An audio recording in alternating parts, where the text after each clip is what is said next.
안녕하세요. 예, 마이크 소리가 너무 큰데? 감사합니다. 이제 강의 계획서 다 받으셨죠? 오늘부터 해서 8월 5일 화요일까지죠. 총 26회에 걸쳐서 일순환 경제학을 또 시작을 하게 됐습니다.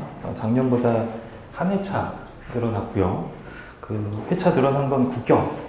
이 한 회차 늘어난 거라고 알고 계시면 돼요. 그래서 총 26회 중에서 뭐 이게 변경될 가능성이 있긴 있는데 12회 정도는 미시경제학이고 10회 정도는 거시경제학 그리고 4회를 국제경제학에 할애를 하려고 합니다. 그래서 그 강의 계획서 맨 마지막 쪽에 보시면은 그 진도표 있죠.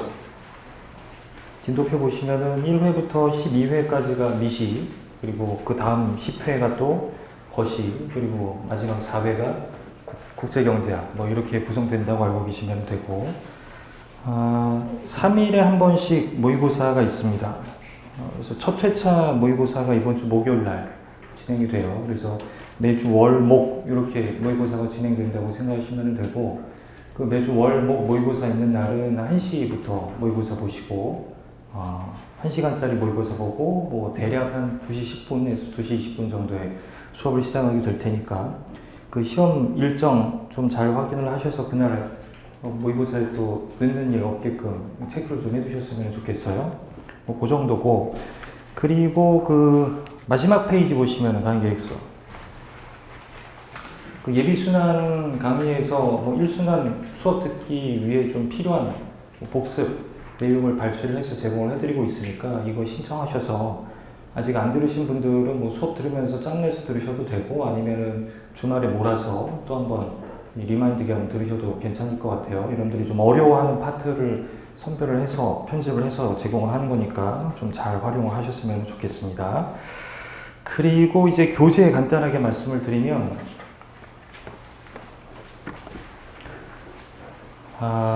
이제 오늘부터 일순환 시작인데 되게 덥네요. 예. 그 예비순환 때는 저희 다이제스트 경제학 사용을 했었죠. 그렇죠? 그때 이제 이미 말씀을 드렸을 텐데 다이제스트랑은 좀 성격이 다른 교재가 일순환에서 교재로 사용이 돼요. 트리니티 경제학인데 뭐 다 준비하셨기를 바랍니다. 앞에 이제 목차를 보시면 아시겠지만 주제별로 다 내용이 쪼개져 있어요. 그래서 뭐 2-1부터 해서 쭉 이렇게 쪼개져 있는 거 눈으로 한번 확인하시면 되는데 제가 한번 세보니까 공교롭게 딱 100개더라고요, 주제가. 미시경제학에서 등장하는 주제가 딱 100개 정도 된다라고 생각하시면 돼요. 그래서 이렇게 내용을 한번 훑어보시면은 주제별로 이렇게 목차화 되어 있는 내용들이라는 거 확인할 수 있을 거예요.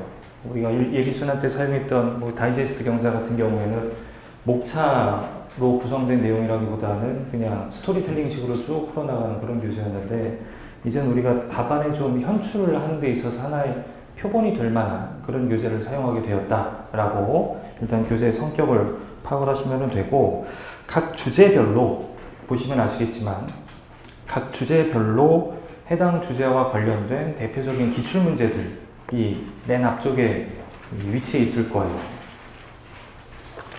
보이시죠? 뭐 없는 주제도 있죠. 해당 주제에서 나온 문제가 없는 경우에는 없는데 그 내용을 보시면은 맨 앞쪽에 기출문제들이 하나 이렇게 등장하고 있죠. 그렇죠? 이 기출문제를 배치한 기준은 뭐 별거 없습니다.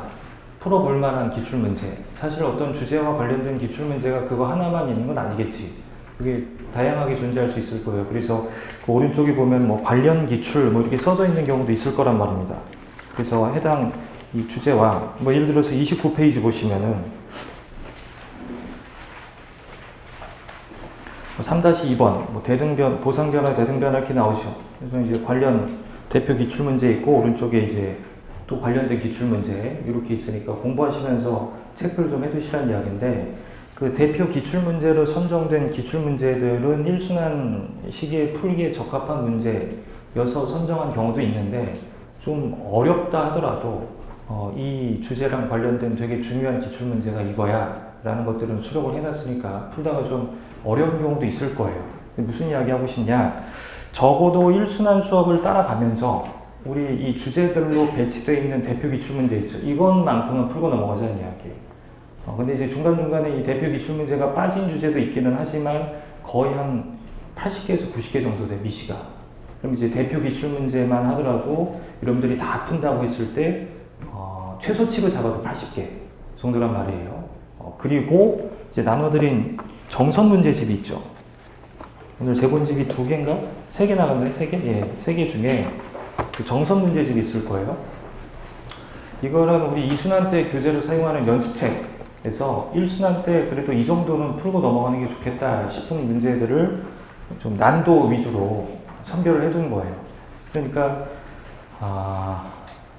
우리 교재에 수록되어 있는 대표 기출 문제와 이 배부해드린 정선 50문 요거를 다 풀겠다라는 생각으로 수업을 따라가시되 만약에 해보니까 이걸 다 풀 수는 없겠는데 싶으면은 둘 중에 뭐 하나를 선택해야 된다면은 저라면은 그 기출 문제를 선택할 것 같다는 이야기예요.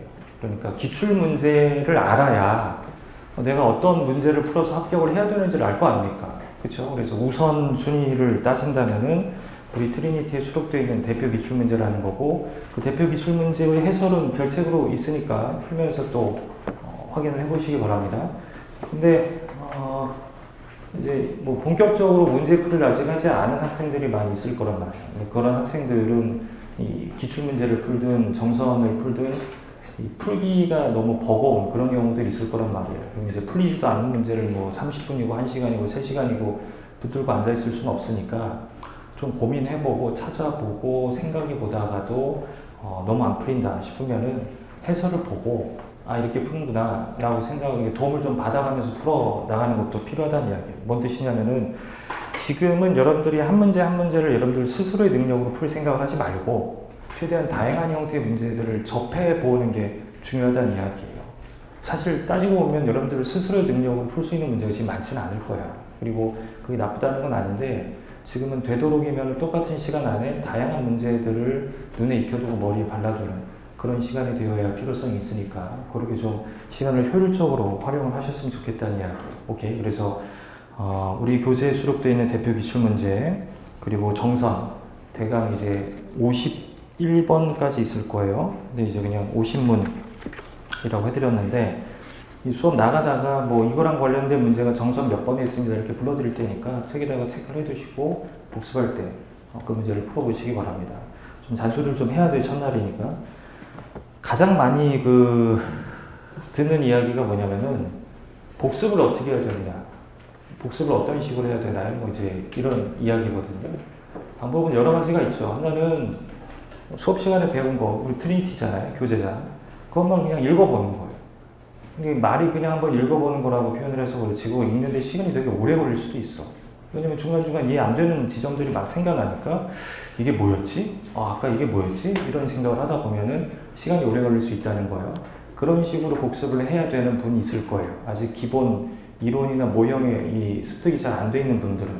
그리고 그런 분들은 가지고 계신 미시경제학 교수님 교과서라던가 거시경제학 교과서라던가 옆에 두고 이해가 안 되는 부분들 교수님 교과서 찾아가지고 이해하면서 넘어가시기 바랍니다. 그 다음에 이제 두 번째, 수업을 따라가는데 이론을 받아들이는데 모형을 받아들이는데 별다른 어려움이 없어. 그런 분들은 뭐 해야 돼? 문제 풀어야지. 아까 말씀드린 대로 나는 이제 이게 뭔지는 알겠어. 그럼 이제 이거 가지고 문제 어떻게 적용하고 이거랑 관련된 문제가 뭐가 출제가 됐었는지를 확인을 할 필요가 있단 말이에요. 그럼 그런 분들은 복습을 문제풀이 위주로 하시라는 이야기죠. 그렇죠? 그래서 그 두 가지 방법 중에 하나를 택해서 한번 해보시라는 이야기야. 1순환을 들어본 분들도 있을 것이고 처음 들어보는 분들도 있을 테니까 일단 들어보고 내가 지금 수업을 따라가기에도 벅찬 입장인지 선생님이 그 수업에서 설명해주는 내용은 어느 정도 이해가 되니까 문제를 좀 빨리 풀어보고 싶다는 입장인지에 따라 그 복습의 내용이 좀 달라질 수는 있을 것 같아요. 오케이. 그리고 저는 사실 그 예습과 복습 중에 뭐가 더 중요하냐, 공부하는데 뭐가 더 도움이 되냐라고 한다면 저는 솔직하게 말씀드리면 예습이 훨씬 더 도움이 많이 된다고 생각하는 사람이거든요. 오늘 나가야 될 어떤 진도가 있을 거 아니야. 그럼 최소한 그 수업 시간에 사용하는 교재라든가 아니면 갖고 있는 교수님 교과서에 해당 부분을 읽어보는 것만으로도 오늘 배울 내용이 이런 거구나 라는 어떤 이제 문제의식 지식 같은 것들을 가지고 수업 시간에 들어오기 때문에 수업 시간에 강사가 설명하는 내용 중에서 이 선택할 능력이 생기거든요. 저거는 내가 아까 봤는데 별로 어려움 없이 이해가 됐던 거고 역시 내가 별로 어려움 없이 이해하고 있네. 그럼 이제 그 시간에 그걸 이제 뭐 암기를 한다던가 아니면 그 시간에 그냥 설명할 동안 난 이 문제 하나 풀어볼까? 막 문제를 풀다가 뭔가 설명하고 있는데 저건 뭐지? 그럼 다시 이제 귀를 켜고 저건 뭐지? 이렇게 듣거나 그런 방법이 있을 거란 말이에요. 근데 자 봐봐 이제 오늘 아마 수업이 몇 시에 끝날지는 모르겠지만 수업이 끝나요. 근데 그 수업이 끝나고 나면은 아마 많이 힘들 거야. 그 체력적으로 체력 소모가 많이 될 거예요. 그러면은 가서 저녁 먹을 거고 저녁 먹고 이제 다시 저녁 공부 시작하려고 하면 한 7시쯤 되지 않을까? 뭐 6시 반에서 7시? 그때 이제 오늘 배운 거 복습을 하려고 앉으면은 아마 오늘 배운 내용을 다 복습하지 못하고 오늘이 끝날 가능성이 높아요. 그럼 이제 내일 아침이 사용할 수 있는 시간인데 아침에 또 피세 수업 듣는 분들이 있단 말이야. 그러면은 복습을 끝내지 못한 상태에서 피세 수업 들어가고 피세 수업 듣고 이제 또 우리 일순환 수업 들어오려다 보니까 예습은커녕 어제 배운 거 복습도 못한 상태에서 들어오게 된다는 거. 이게 현실이지 않나요, 사실? 그렇죠. 그러니까 예습과 복습 중에 둘 중에 하나를 선택을 해야 된다면 복습으로 가자는 이야기지.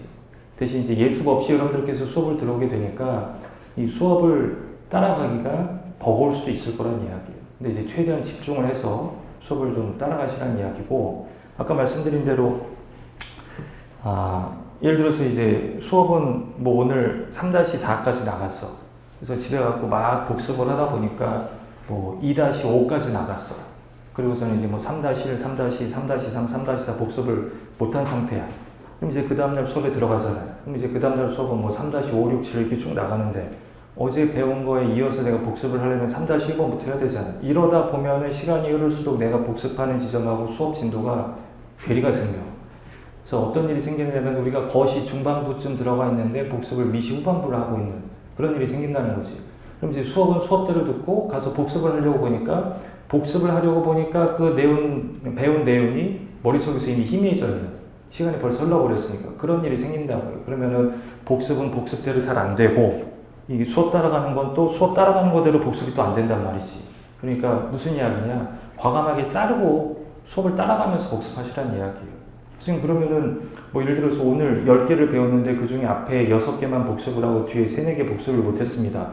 그 다음날 또 10개를 배우는데 그럼 이제 그날 앞에 거 6개만 복습이 되고 뒤에 3-4개가 복습이 안 됩니다. 그럼 계속 이게 빈 상태로 남을 거 아니에요. 이거 그렇게 가는 수밖에 없어요. 그게 차라리 나아. 그러니까 이제 여러분들이 이 공부를 한 번 하고 끝내는 게 아니라 이제 뭐 예비순환도 듣고 일순환도 듣고 아니면은 뭐 강의를 안 듣는다 하더라도 혼자서 계속 공부를 하면서 그걸 이제 채워나가는 거잖아요. 예비순환 때 제가 그런 이야기 하지 않았나요? 뭐냐면은 우리가 다루어야 하는 주제가 한 10개 정도가 있다고 하면 여러분들이 10개에 대해서 똑같이 다 이렇게 정성을 들이고 시간을 쏟기는 해. 근데 얘네들이 이렇게 자라나는 이 속도를 보면은 이상하게 그 3번이 잘 못 자라나고 7번이 잘 못 자라나고 10번이 잘 못 자라나고 좀 이렇게 더딘 애들이 분명 있다는 이야기예요. 지나고 나서 보니까. 그러면은 다음번에 공부할 때는 똑같이 아까처럼 공부하는 게 아니라 그 잘 못 자라난 애들 있잖아. 걔네 위주로 이제 키 맞추기를 해줘야 된다는 이야기야. 그러고 나서 이제 또 얘네들이 어느 정도 이렇게 뭐 이분하게 됐을 때 또 이렇게 키워야 된다고. 그럼 이번에는 또 1번이 못 따라와. 희한하게. 그럼 이제 나중에 또 1번을 좀 더 채우고 이러면서 채워나가야 된다는 이야기예요. 한 번에 다 커버할 수가 없어. 그래서 제가 하는 이야기가 시간의 힘이 분명히 필요하다는 이야기죠. 그렇죠? 그래서 그런 식으로 공부를 하라는 거예요. 이야기가 길어졌는데 요점은 뭐냐면은 복습을 할 때 그날 배운 거 다 못하고 다음날로 넘어가게 되면 그냥 과감하게 끊고 수업 진도를 따라가면서 복습을 하셔라 이제 그런 이야기예요. 아시겠죠? 그래서 이제 대충 뭐 그 정도 이야기를 해드렸고 그 다음에 이제 일순환 수업을 오늘 이제 시작을 하게 될 텐데 수업을 하다 보면은 자꾸 제가 하는 이야기가 있을 거예요. 뭐냐면 이거는 예비순환에서 했으니까 넘어가겠습니다. 이거는 예비순환에서 했죠 하고서 이제 여러분들을 째려보게 된단 말이에요. 어쩔 수가 없어. 예비순환에서 했는데 또 하면 이게 무슨 예비순환이지 1순환이 아니잖아요. 그럼 이제 그것 때문에 분명히 스트레스를 받을 거예요. 예비순환에서 한 건 사실인데 기억이 안 나는 거죠. 그렇죠? 그 예전에 김정일 변호사님께서 남긴 유명한 남긴이라는 거 좀 이상한데 살아계십니다. 예. 그 명언이 있는데 이게 뭐냐면은 막 이게 설명을 하시는 거예요. 그러면서 하는 이야기예요. 이거는 내가 이해를 한 거지 당신들이 이해한 게 아닙니다. 착각하면 안 됩니다. 라는 거지. 그러니까 아까 잠깐 말씀드렸다시피 수업 시간에 제가 막 이렇게 설명을 해. 이건 이렇죠, 이건 이렇죠, 이건 이렇죠. 여러분들 막 고개 끄덕이면서 막 잘 따라와. 그러다가 이제 수업 끝나고 집에 가서 복습을 하려고 할 때, 아까 내가 왜 고개를 끄덕였지? 이런 느낌을 많이 받게 된다는 이야기예요. 그러니까 내가 이해를 하고 있는 건지 저 사람이 이해를 한 건지를 여러분들이 수업을 따라오면서 계속 객관화를 하셔야 된다는 이야기예요. 예를 들어서 이제 오늘 나눠드린 자료 중에 연습책 489번, 338번 이렇게 복사해서 드린 게 하나 있을 거예요. 그쵸? 연습책 문제 이렇게 발췌해서 나눠드린 거 있는데 489번이죠. 489번. 그거랑 올해 5급 공식 기출문제 1번 보세요.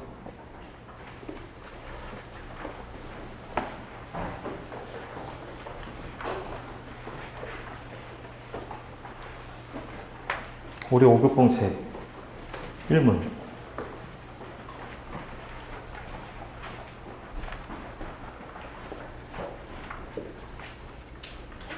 거의 비슷하죠. 뭐 적중했다 이런 거 얘기하는 게 아니라 뭐냐면은 이 문제를 그냥 연습책에서 우리가 풀어요. 풀고 답 내.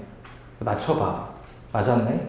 그리고 이제 넘어가잖아. 근데 이렇게 거의 90% 똑같은 문제를 시험장에서 만나잖아요. 그럼 안 풀린다. 이게 웃긴 거야, 이게. 분명히 내가 풀었던 문제인데 똑같은 문제인데 시험장에서 만나면 안 풀리는 거지. 둘 중에 하나예요. 하나는 뭐냐면은 연습책 489번을 내가 풀었다고 착각을 하고 기억을 하고 있는 거예요. 그러니까 왜곡된 기억을 갖고 있는 거예요. 아마도 이랬을 거예요. 풀다가 이게 뭐지? 이게 어떻게 푸는 거지? 하고서는 해설을 봐. 이렇구나. 보통 해설을 보면은 이제 그림을 보거나 수식을 보거나 오케이 하고서 다 덮어. 그리고 막 풀어. 풀다가 이제 또 막혀. 이게 뭐지 하고서 이제 해설을 또 펼쳐봐. 이거지 하고서는 이렇게 덮어. 그래서 이제 답을 맞춰. 그래 놓고 풀었다고 생각을 하는 거야. 근데 실제 시험장에 들어가면은 결국 아까 잠깐 해설 열어보던 그 작업 있잖아요. 그게 결국 이 문제를 푸느냐 못 푸느냐를 결정하게 만드는 요소거든.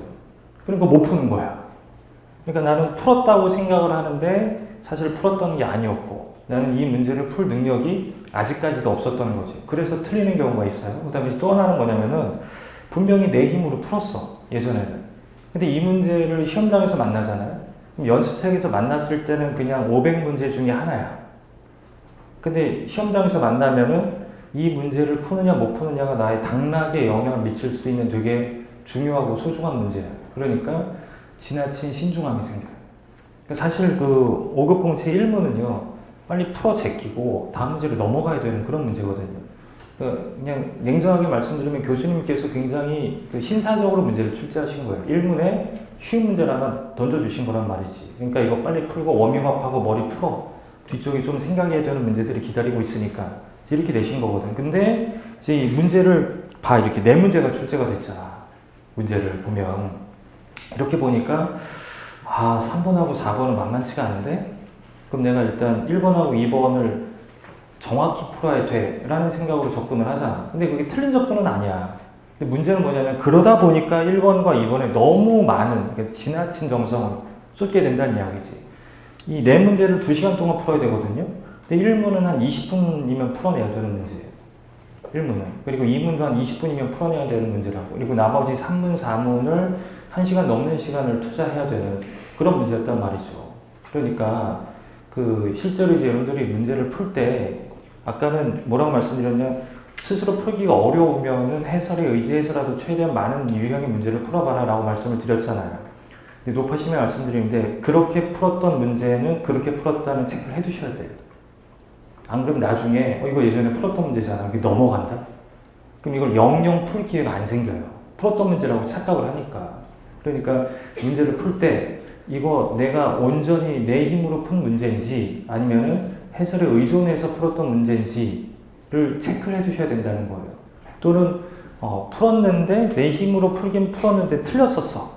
그럼 이거 내가 어디서 틀렸었는지를 거기다 체크를 해주시면 나중에 그 문제를 또다시 만났을 때, 아, 이거 예전에 내가 풀 때 뭐 계산을 실수했구나. 아니면 생각을 완전히 엉뚱하게 했구나. 뭐 이런 게 거기 써져 있을 테니까 그걸 경계하면서 풀게 된다는 이야기. 그래서 풀었는데 맞히잖아? 그러면 그게 머릿속에 되게 크게 이렇게 각인이 돼요. 그럼 이제 그 문제를 다시 만났을 때 그 문제를 틀릴 가능성은 높지 않죠. 그랬어야 되는 문제야, 이 1번이 사실. 그냥 주는 문제잖아요. 그쵸? 그러니까 그 문제를 풀 때 스탠스가 그렇게 되어야 한다는 이야기예요. 아시겠죠? 뭐 그냥 이야기 나온 김에 그 밑에 이제 같이 드린 연습책 338번 있죠. 338번 보시면은 뭐 설문 2번 보면 선후진국 간 소득의 격차가 10배라면 실질금리의 격차는 얼마가 되는지 설문 1의 답으로부터 유도하라. 알파는 3분의 1로 가정할 것. 요거 5급 제 3문 보세요. 5급 제 3문. 이 경제의 자본소득 분배율을 도출하시오. 이건 예비순환 때도 배우는 내용이지. 뭐에 붙어있는 지수? K에 붙어있는 지수. 알파예요, 알파.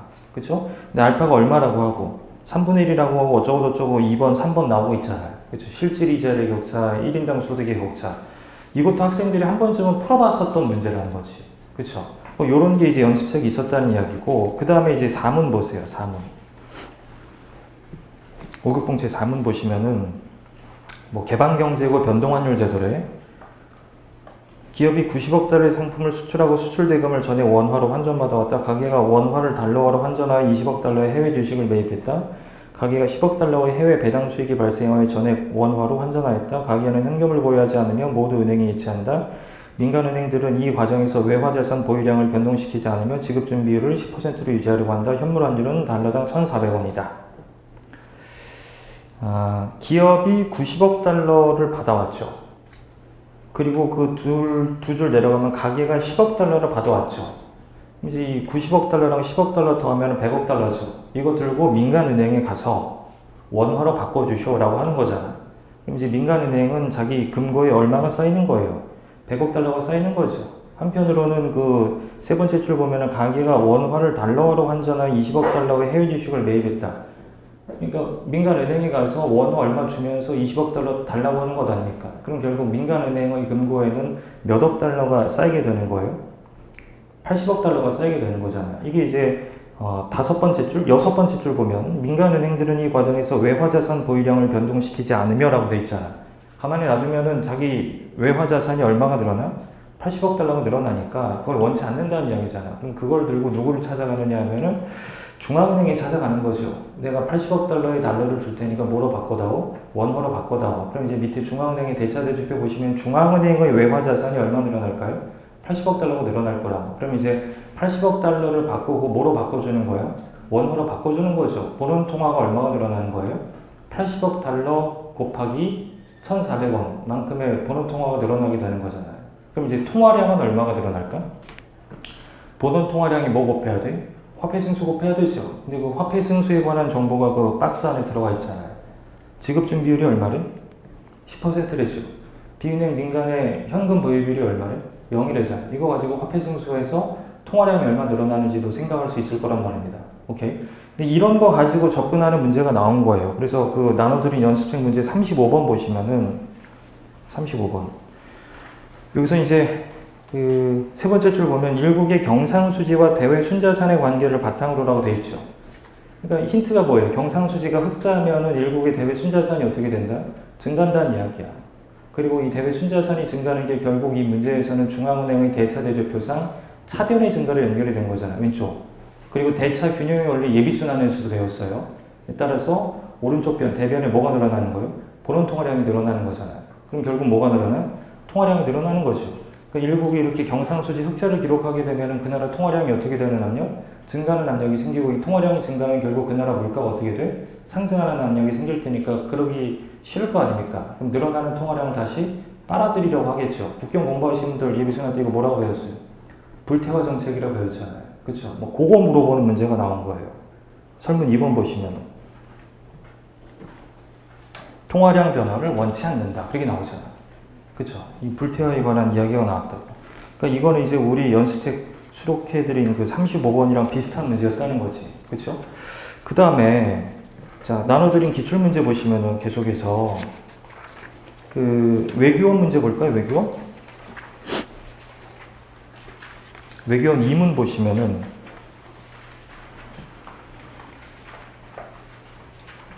외교원 2문 이거는 사실 뭐 점수 주시려고 낸 문제인데 2문의 설문 3번 보세요. 인플레이션율이 10%인 상황에서 중앙은행이 인플레이션율을 5%로 낮추기 위한 고통 없는 디스인플레이션의 전제 조건 및 달성 과정을 설명하시오. 이런 형태의 문제는 딱 15년 전 문제거든. 이런 식으로 안 내요, 요즘 교수님들께서. 근데 올해 이렇게 내고 있는 거예요. 이제 좀 이따 말씀드릴게. 그 아까 연습책 수록해드린 거 보시던 거에서 맨 마지막 장 보세요. 맨 마지막 장. 거기 이제 디스인플레이션 정책과 경제 상태의 변화라고 되어 있죠. 그리고 다음 페이지 보세요. 맨 마지막 페이지. 거기 무비용 반인플레이션의 가능성이 있잖아요. 이거 기억나세요? 예비순환 때? 조건 암기하시라고. 몇 개? 5개. 그거 물어보는 거예요. 이거 그대로 암기했던 거 뱉어내느냐. 그거 물어보는 거고, 그 달성 과정을 설명하랬죠. 앞 페이지 보세요. 트리니티 지금 복사해드린 거. 바로 앞 페이지. 거기 필립스 곡선 있죠. 그때 경제가 되게 오랜만에 경제가 공부해가지고 끌어올려야 돼. 경제가 A에서 A-를 거쳐서 B로 가느냐, 아니면 A에서 그냥 어디로 직행하느냐, B로 직행하느냐가 문제잖아. A에서 A-를 거쳐서 B로 가면은 뭐가 발생하는 거야? 희생이 발생하는 거잖아. 실업률이 증가하는. 근데 그게 아니라 A에서 B로 가면은 희생이 없는 디스인플레이션이 실현되는 것 아닙니까? 어떻게 해야 이렇게 갈 수 있다고 그랬죠? 그렇죠. 민간으로부터의 신뢰를 확보해야 이렇게 갈 수 있다고 말씀드렸잖아요. 그런 거 이제 그림 그려가면서 설명해라 라고 낸 거라고 생각하시면 돼요. 오케이? 그리고 입법고시 문제 보세요. 입법고시 1문 보시면은 문제가 되게 길죠. 근데 이제 올해 이제 시험 봐서 합격을 할 만한 학생들 입장에서는 그 1문은 점수를 주시는 그런 문제였거든요. 그 설문 2번 보세요. 1문의 설문 2번. 정부가 1기 정부 지출을 세모 G만큼 증가시킨다고 가정하자. 증가한 정부 지출을 1기에 세금으로 조달하는 경우와 1기에 채권 발행을 통해 조달하는 경우로 구분하고 각각의 경우에 나타나는 소비자의 선택을 비교하여 설명하시오. 그리고 설문 2에서 도출한 결과의 경제적 의미를 논하시오. 이 위 쭉 보니까 어떤 가계의 효용함수가 1기 소비뿐만 아니라 2기 소비에 의해서도 영향을 받고 있고, 이 가계가 인식하는 예산 제약이 1기 예산 제약뿐만 아니라 2기 예산 제약이 존재하고 있죠. 이게 뭐예요? 동태적 효용 극대화잖아. 그럼 적어도 이 사람이 소비 규모를 결정할 때, 아, 이번 기 소득이 이만큼이니까 이번 기 이만큼 쓰지 뭐 라고 근시안적으로 행동하는 사람이 아니라는 이야기잖아요. 그러니까 단기간에 걸친 동태적 효용 극대화를 추구하는 경제 조치를 가정하고 지금 어떤 충격을 준 거예요? 정부 지출은 일정한데 그것에 필요한 세금을 깎아. 이 감세로 인해 펑크난 재원을 국채로 메꿔. 이런 게 아니잖아, 지금. 상황이. 뭘 늘리는 거예요? 정부 지출을 늘리는 거잖아. 근데 그 정부 지출에 필요한 재원을 이번 기 세금으로 충당하느냐, 아니면 일단 뭐 발행해 놓고, 국채 발행해 놓고, 나중에 세금 걷어서 충당하느냐, 그거 물어보는 거 아닙니까? 아까 그 복사에 나눠드렸던 거 보시면은, 뒤에서 세 번째 페이지 보시면, 네 번째 페이지. 거기 2.6 있죠. 리카도 대등정리와 정부 지출 증가의 효과. 정부 지출 증가의 효과예요. 그리고 다음 페이지 보시면은 예산선 하나 나와 있죠. 그림 5-4번. 원래 최초 초기 부전이 I래 I. 근데 정부가 이번 기회에 정부 지출을 늘리려고 하죠. 근데 그것에 필요한 돈을 그냥 이번 기회 세금으로 충당하면 이 사람의 초기 부전점은 어디로 가? 그냥 왼쪽으로 가는 거야. 근데 일단 이번 기 세금은 안 건드리고 뭐 발행했다가 국채 발행했다가 다음 기회에 그 상환하는 데 필요한 돈을 세금으로 충당하려고 하면 이 사람의 초기 부전점이 어디로 가? 밑으로 그냥 뚝 떨어진다. 근데 중요한 건 그렇게 가나 이 사람이 가지게 되는 예산선에는 차이가 없다는 거예요. 그러니까 효과가 없다는 게 아니라 효과의 차이가 없다는 이야기지. 그래서 이것도 예비순환 때 설명드렸어. 리카도 대등정리 이야기하면서 제가 뭐라고 했지? 기억나세요? 재원 조달의 중립성 정리. 세금으로 충당하나 국채 발행으로 충당하나 차이를 유발하지 않는다. 뭐 이런 형태의 문제가 났다는 거예요. 자, 지금 제가 몇 가지 문제를 선별을 해드렸는데 이제 대충 올해 출제된 문제들의 분위기를 좀 이렇게 보시면은요. 뭐 이제 물론 작년에 출제된 문제가 뭔지는 모르시는 분들이 많을 테니까 그냥 말씀드리면 분위기가 싹 바뀌었어요. 거의 한 10년 동안은 그냥 계산형 문제로 출제를 하고 답을 맞췄느냐 못 맞췄느냐 가지고 큰 점수 차이를 주셨거든요. 제가 몇 년도인지는 기억이 안 나는데 경제학 99점을 본 적도 있어요. 그리고 몇 년 전에는 뭐 98점도 보고 답을 맞히면은 거의 만점을 주시는 거예요. 근데 올해 문제를 보셔서 아시겠지만 계산형 문제라 하더라도 꼭 이렇게 맨 마지막쯤에다가 뭐 비교하여 설명하라, 함의를 설명하라. 아예 그냥 뭐 줄글로 쭉 풀어서 설명해야 되는 그런 문제들로 출제를 하셨다는 거죠. 왜 이렇게 갑자기 경향을 바꾸신지는 저도 잘 모르겠어요. 뭐 계산형 문제가 갑자기 싫어지셔서 그런지는 모르겠는데 이 출제하는 교수님 입장에서 봤을 때는 계산형 문제를 출제하는 게 편리하세요. 채점하기가. 근데 이렇게 설명하라. 계속 뭐 설명하시오. 보세요. 평가하시오. 설명하시오. 계속 나온다고요. 진짜 오랜만에 본 문제가 뭐냐면 논하시오야. 이거는 저 공부할 때나 있었던 거거든요. 뭐 예를 들어서 제가 자주 예를 들어드리는 충격적인 문제. 고전학파의 화폐 수량설에 대하여 논하시오. 50점. 이랬었어. 시장경제의 작동 원리인가? 시장경제의 작동 원리에 대한 세고전학파와 세케인자파의 견해를 비교 설명하시오. 50점. 이랬단 말이지. 근데 여러분들이 이제 제가 나눠드린 최근 10개년 이 기출문제를 보시면 아시겠지만 거의 다 계산형 문제였거든요. 근데 올해 갑자기 이렇게 줄글로 풀어서 설명해야 되는 그런 문제들이 많이 나왔다는 거죠. 모르겠어요. 출제 교수님들이 어떤 생각으로 이렇게 출제하셨는지는 모르겠는데 어쨌든 이렇게 출제됐으니까 그럼 앞으로는 계산도 중요하지만 이렇게 줄글로 논리를 가지고 설명해야 되는 것도 중요한 것 아닌가요? 이건 늘 그랬어요. 늘. 제가 말씀드리고 싶은 건 뭐냐면은 올해 이렇게 나왔으니까 내년에는 어떻게 나올까요? 다시 계산으로 나올 수도 있어요. 그러니까 아무도 모르는 거예요, 사실. 이게 우리가 공부하는 게 어려운 거잖아. 그러니까 제가 자주 하는 이야기가 경향이 없다는 거예요, 경향이. 경향 없는 것까지는 괜찮아. 경향 없어도 괜찮은데, 그럼 이제 채점 기준표라도 좀 공표해 주시면 좋잖아요. 그럼 이런 문제는 이렇게 써야 되는구나. 이렇게 써야 점수를 받을 수 있구나. 라는 걸 우리가 지침으로 삼고 앞으로 공부할 때 도움을 받을 수 있는데, 채점 기준표도 발표가 안 되잖아. 왜인지는 저도 잘 모르겠지만. 그래서 여러분들이 공부하는 게 어렵다는 거고, 제가 해드릴 수 있는 이야기는 뭐냐면은, 내년에 이 문제가 출제될 가능성이 67.5%입니다. 뭐 이거는 32.1% 이런 이야기 못하고, 그냥 썰 푸는 것부터 해서 계산 정확하게 하는 것까지 여러분들이 다 커버를 하셔야 된다는 이야기예요. 그게 가능합니까? 그게 되는 학생들이 합격을 하고 있거든. 그러니까 어쩔 수가 없어. 여러분들은 그렇게 공부를 하셔야 된다는 거예요. 그러면은 뭔가 이렇게 줄글로 쭉쭉쭉 이렇게 썰 푸는 게 먼저입니까? 아니면은 계산해서 담는 게 먼저입니까? 이거는 사실 뭐 닭이 먼저입니까? 달걀이 먼저입니까? 그 이야기랑 똑같은 것 같아요. 생각을 해봐. 이 문제 구조를 보시면 아시겠지만 일단 숫자를 물어보잖아. 그리고 그게 가지고 있는 함의나 시사점을 설명을 하고잖아. 끝에 숫자가 틀리잖아? 그럼 그 틀린 숫자 가지고 여러분들은 함의를 막 찾아내려고 하잖아. 그럼 그 함의가 맞겠냐고. 엉뚱한 대답을 하고 있을 거란 말이에요.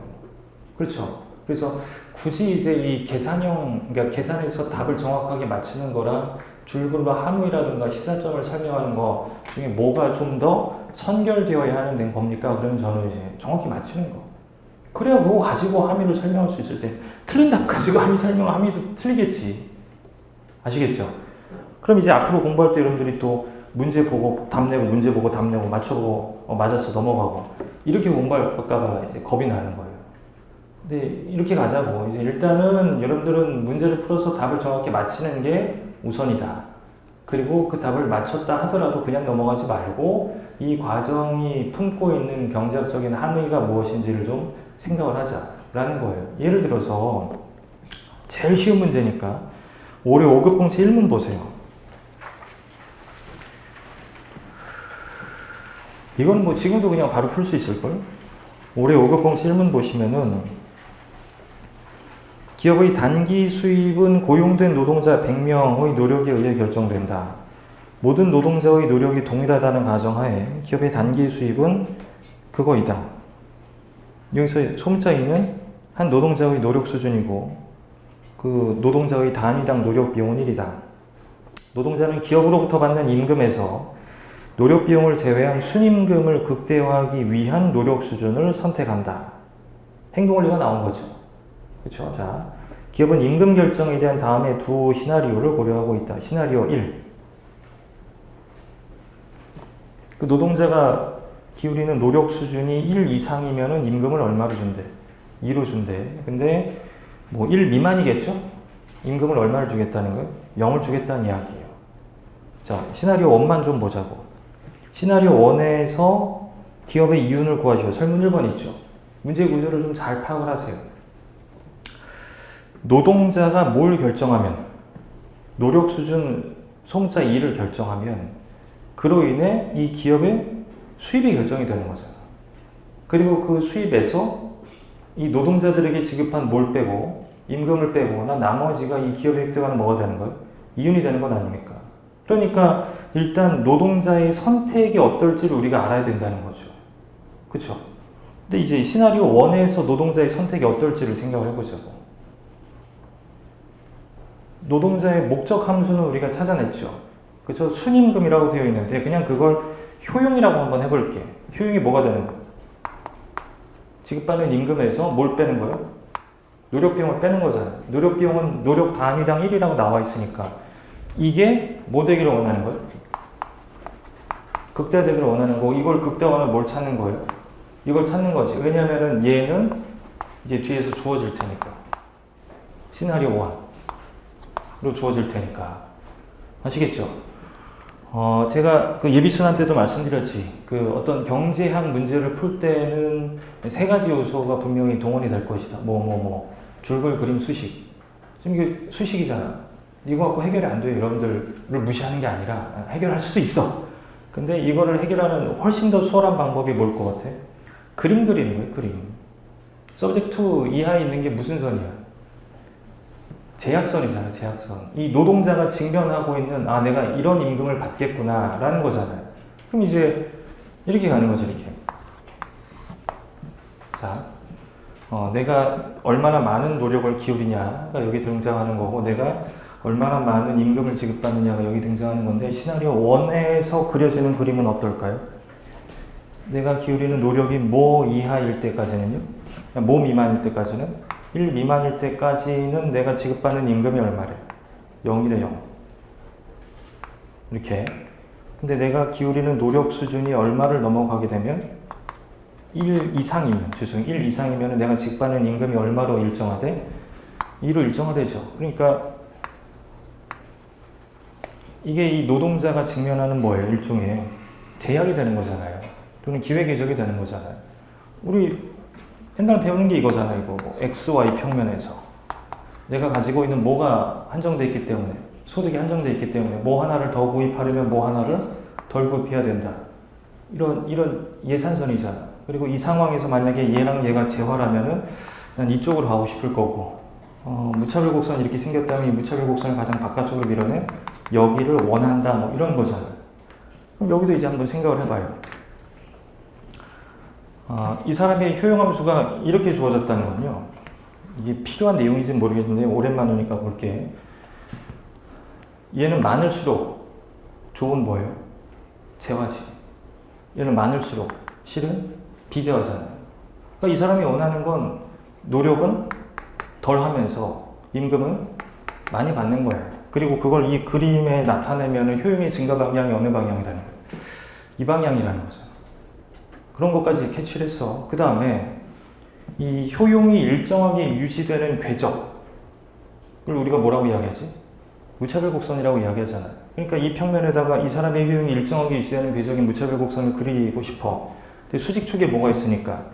W가 있으니까 그냥 W 이퀄로 정리하는 게 해석하기가 편하잖아요. 그럼 W 이퀄 어떻게 되는 거예요? 2 플러스 U 이렇게 되겠죠. 그리고 이 U는 지금 뭐 취급해가면서? 상수 취급해가면서. 그럼 이걸 이제 여기다가 그리면은 기울기가 얼마예요? 1인 우상향의 직선이 될 거 아닙니까? 그러니까 예를 들어서 뭐 이렇게 그려지는 거예요. 이렇게. 봐봐요 이제.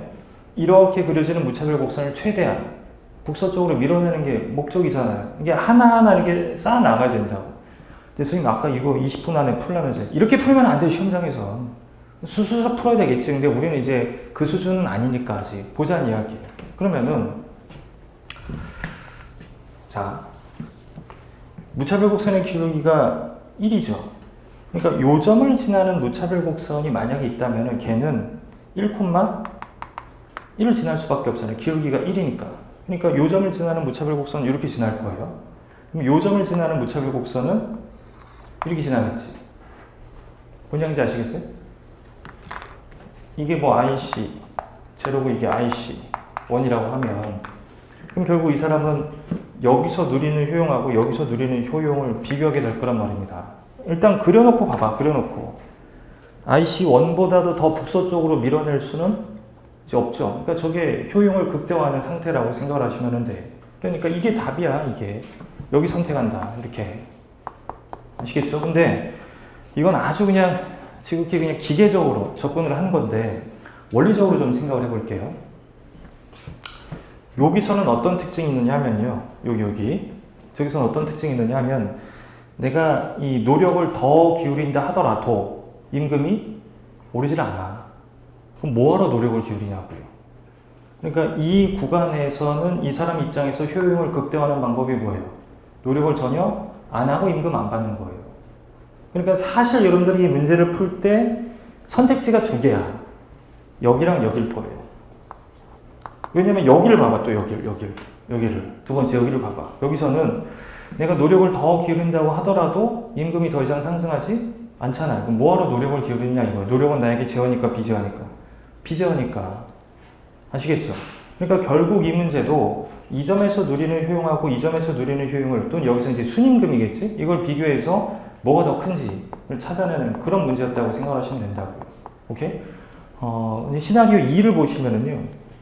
이 사람에게 지급되는 임금이 이 사람이 얼마나 많은 노력을 기울이느냐의 함수가 아니잖아. 근데 L은 왜 이렇게 내셨는지 모르겠는데 L은 계속 얼마야? 100이에요, 100. 그럼 그 L 자리에다가 100을 넣고 대문자 R 자리에도 L이 있지. 거기도 L 자리에 또 100을 넣으면은요. 정확히 R의 절반을 주겠다는 이야기예요. 이거 납득됐어요? 그러니까 시나리오 2는 뭐냐면은 야, 이거의 절반을 내가 임금으로 줄게. 오케이? 이게 뭐였죠, 이게? 이게 보통 성과급이잖아.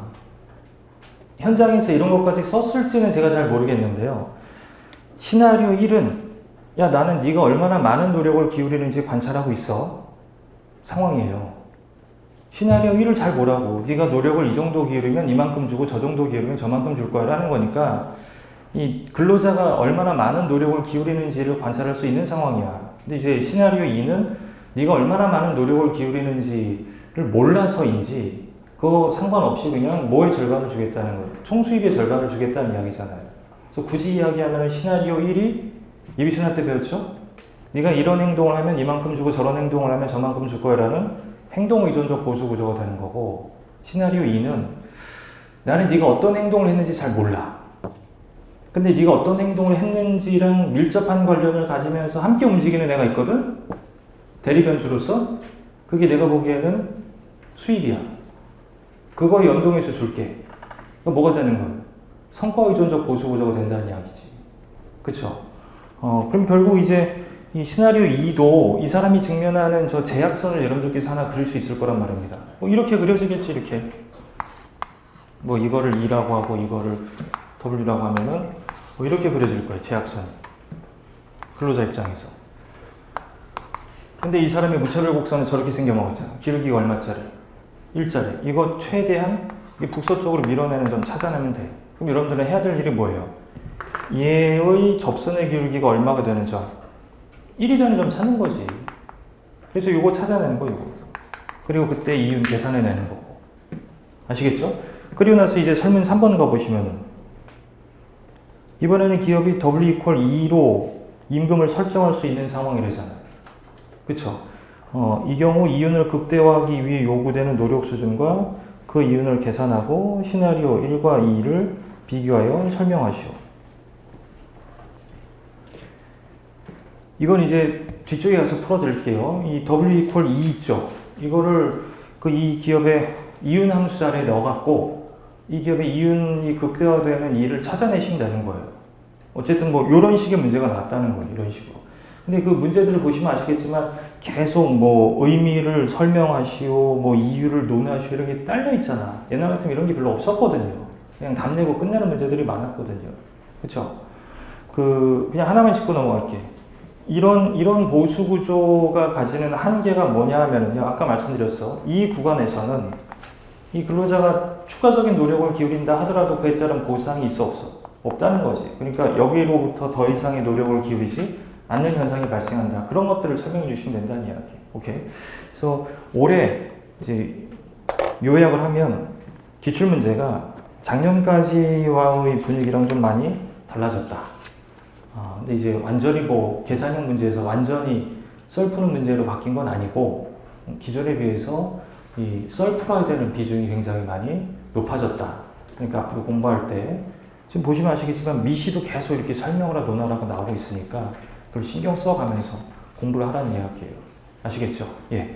그래서 뭐 올해 기출 문제가 이렇게 나왔다라는 이야기를 좀 하다가 이렇게 넘어왔습니다. 이제 다시 이제 원래 흐름으로 좀 돌아가서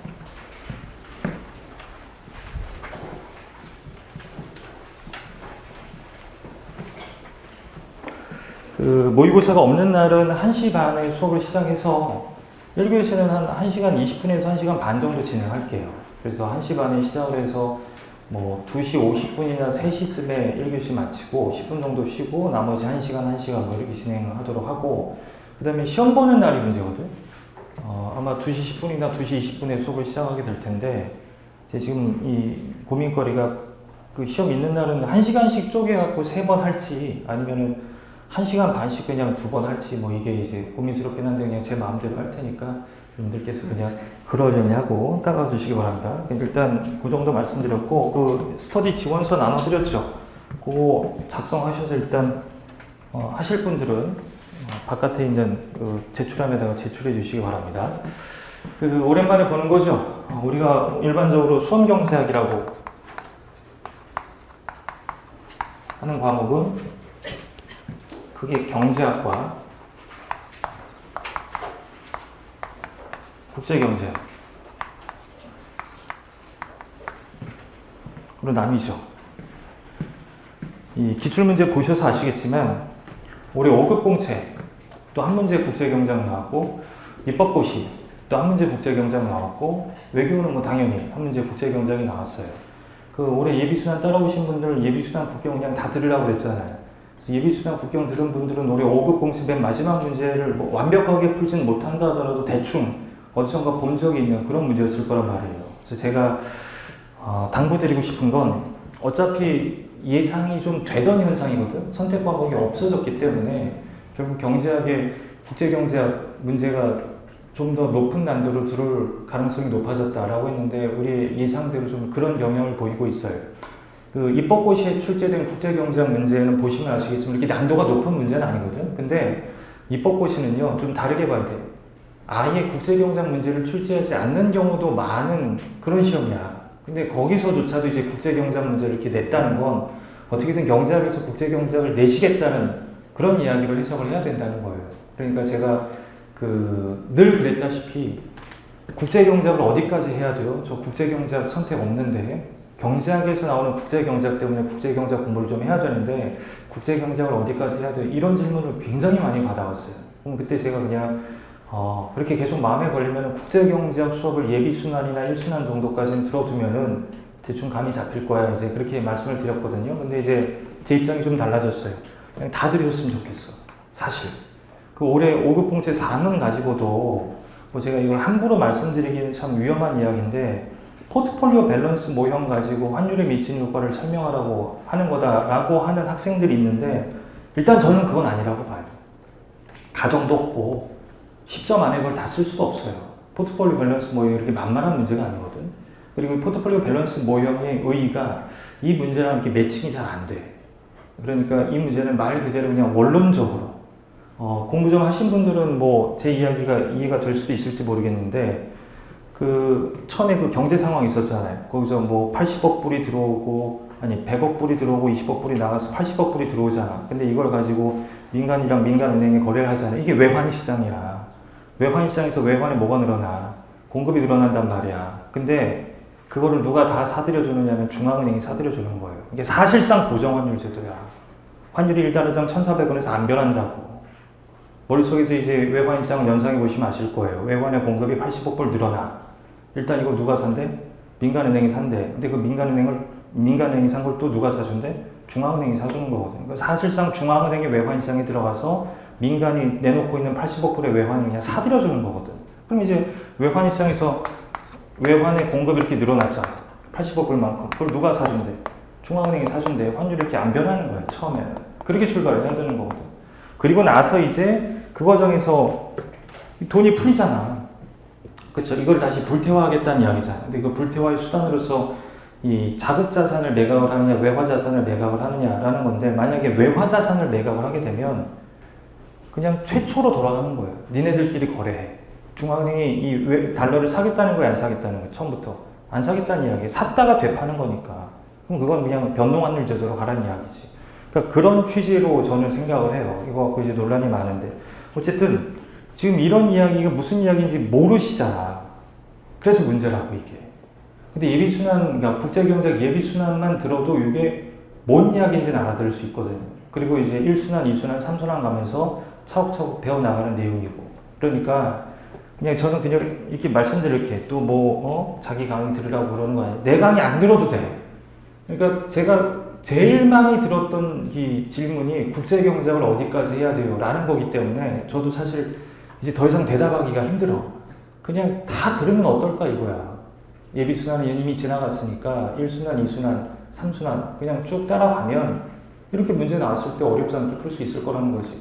입법고시 출제된 그 이문 국제경제학도 국경에서는 그냥 평이한 수준이에요. 전략적 무역정책의 유형이 두 개가 있다. 우리 3순환에서도 만약에 나오면 이렇게 나오겠다는데 그렇게 틱 나온단 말이야. 다 예상되는 거거든. 근데 국경 공부 안 한 분들은 이게 뭐지? 막 틀린다고. 그러니까 그런 차이가 생기는 것 같아요. 그래서 앞으로님들이 경제학을 공부할 때 그냥 국경도 해야 된다라는 마음가짐으로 하셨으면 좋겠다는 이야기고, 그럼에도 불구하고 나는 그런 장사 속에 넘어가지 않을 거야 이제 뭐 그런 분들을 위해서 올해는 그래도 이 국경을 좀 4회 정도를 제가 할애를 한 거니까 그렇게 알고 그런 스탠스를 좀 공부를 하셨으면 좋겠어요. 그때 그냥 좀 더 할 걸이라고 하는 것보다 했다가 내가 한 것만큼 안 나오는 게 더 낫지 않아요, 사실? 제가 나서 봤을 때. 그러니까 그런 이야기를 좀 해드릴게요. 그래서 이 경제학이 크게 이 경제학이랑 국제경제학으로 나뉜다는 거 알고 계실 거고, 이 경제학이 미시경제학과 거시경제학으로 나뉘죠. 그렇죠? 우리 국제경제학은 또 국제무역론과 국제금융론,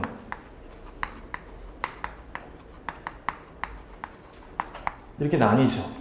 그 국제무역론이 국제경제학의 미시라고 생각하시면 되고, 국제금융론이 국제경제학의 거시라고 생각하시면 돼요. 그래서 일단 오늘 우리는 요것부터 공부를 시작을 하는 거잖아요. 미시경제학이 뭐죠?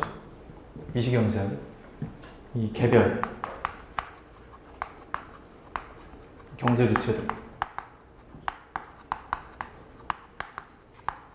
최적 의사결정 원리 및 그 결과에 대한 분석이잖아요. 그쵸? 개별 경제 주체들이라고 할 때 그 경제 주체는 크게 누구랑 누구입니까? 가계와 기업이겠죠. 자, 이 가계라는 경제 주체가 있고 기업이라는 경제 주체가 있어. 이 가계의 최적 의사결정 원리가 뭐예요? 둘 중에 하나죠. 쓰진 않을게요. 첫 번째가 뭐예요? 예산 제약하의 효용 극대화, 아니면 뭐 효용 제약하의 지출 극소화라는 거잖아요. 그쵸? 이 전자를 풀어낸 해를 뭐라고 이야기하지? 예산 제약하의 효용 극대화 문제를 풀어낸 해를 뭐라고 이야기하죠? 보통 수요량. 기억 돌려야 돼요. 후자를 풀어낸 해를 뭐라고 이야기하지? 효용제약하의 지출극소화를 풀어낸 해를 힉스 보상 수요량이라고 이야기를 하잖아요. 그렇죠? 그런 것들이 이제 주류를 이룬단 말이야. 그러면은 이 올해 기출 문제를 보셔서 아시겠지만 일단 출발이 뭐냐면 뭔가를 찾으래. 그 뭔가가 뭐냐면 선택이야, 선택. 그 선택을 찾으래. 그래서 찾았어. 아, 이 사람은 얘를 이만큼 선택하고 쟤를 저만큼 선택합니다. 그럼 이제 기다리고 있는 게 뭐냐면은 그 선택의 변화를 유발하게 되는 충격이란 말입니다. 예를 들어서 여러분들이 가장 흔하게 보는 이 문제의 흐름이 뭐냐면은 뭐 X, Y 평면에서 예산 제약을 하나 줘. 효용을 극대화하는 뭘 찾으래? 이 선택을 찾으래. 찾았구나. 자, X제 가격이 하락한다고 하자. 이게 충격이야. 그럼 이제 새로운 선택을 또 찾으란 이야기예요. 그래서 찾았어. 그럼 이제 뭘 파악할 수 있느냐면은 변화를 파악할 수 있겠죠. 그쵸? 자, 지금 우리가 본 게 뭐냐면 뭐가 변할 때야? 이 PX가 변화할 때야? 그럴 때 뭐가 변화하는 걸 제가 보여드렸죠? 이거 변화하는 걸 보여드렸잖아요. 이게 바로 뭐예요? X의 수요함수잖아. 가격이 변화할 때 수요량이 어떻게 변화하는지를 추적하는 게 수요함수 아닙니까? 그래서 보통은 이 수량들을 비교하는 분석을 하게 돼. 아시겠죠? 그래서 우리 이제 맨 앞에 목차를 보시면은요. 소비자 선택 이론 보시면은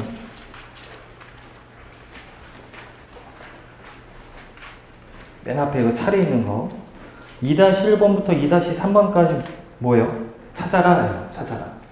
찾은 거에 이제 충격을 주는 거죠. 첫 번째 충격이 뭐예요? 소득이 변하는 거야. 그리고 두 번째 충격이 뭐예요? 가격이 변하는 거예요. 오케이? 그리고 세 번째 충격이 뭐냐면은 다른 애의 가격이 변하는 거야. 근데 그 2-4번, 2-5번, 2-6번 모두 뭐의 변화를 추정하느냐 하면은 수량의 변화를 추정하게 돼. 소비량의 변화를 추정하게 된단 말이에요. 오케이? 그런데 여기 7번 보세요. 이 과정에서 뭐도 변해? 이 사람이 누리는 효용도 변하잖아. 자, 이 사람이 이 점에서 쓰는 돈하고 이 점에서 쓰는 돈은 액수가 어떨까? 같죠? 같잖아요. 근데 쓰는 돈은 동일한데 뭐가 증가해? 효용이 증가하는 거예요. 이럴 때 우리는 이 소비자의 뭐가 증가한다? 후생이 증가한다 라고 표현을 한단 말이야. 그럼 궁금한 거야. 이 사람의 후생이 얼마나 변하는지를.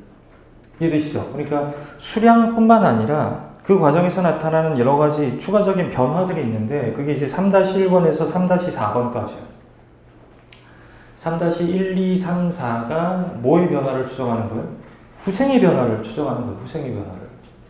아시겠죠? 그래서 얘가 이제 응용에 들어가 있다고 생각을 하시면 되고, 이제 보통 개별 경제 주체들이라고 하면은 가계와 기업, 뭐 이 둘을 생각을 하게 되는데, 이 가계와 기업으로 구성된 어떤 민간 경제가 있다고 할 때, 이 자원 배분에 관한 문제를 전적으로 이 민간 경제가 만들어내는 시장에만 맡기는 건 아니고, 뭐 때때로 정부가 개입하는 경제 체제를 뭐라고 이야기하지?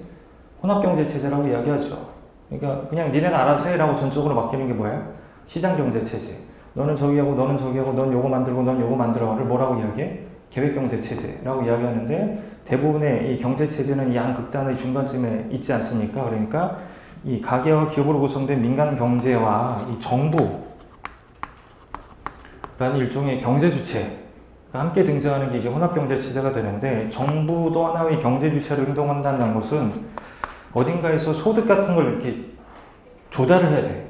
그리고 그걸 가지고 어딘가에 지출하는 행위를 한다는 이야기잖아요. 결국 이게 경제 행위잖아. 어딘가에서 파이낸싱을 해서 어딘가에 익스펜디처를 하는 거. 이 정부 입장에서 이 재원을 조달하는 가장 대표적인 방법이 뭐예요? 조세와 이 국채 발행하는 거잖아요. 그쵸? 그리고 이제 정부가 어딘가에 지출을 하잖아요. 그쵸? 정부의 지출은 그 내용에 따라 크게 몇 가지로 나눌 수 있어요. 하나가 뭐냐면은 여러분들이 보통 정부 지출이라고 부르는 이 정부 소비 또는 정부 구매 그리고 뭐 이전 지출 그리고 이제 이자 비용 지출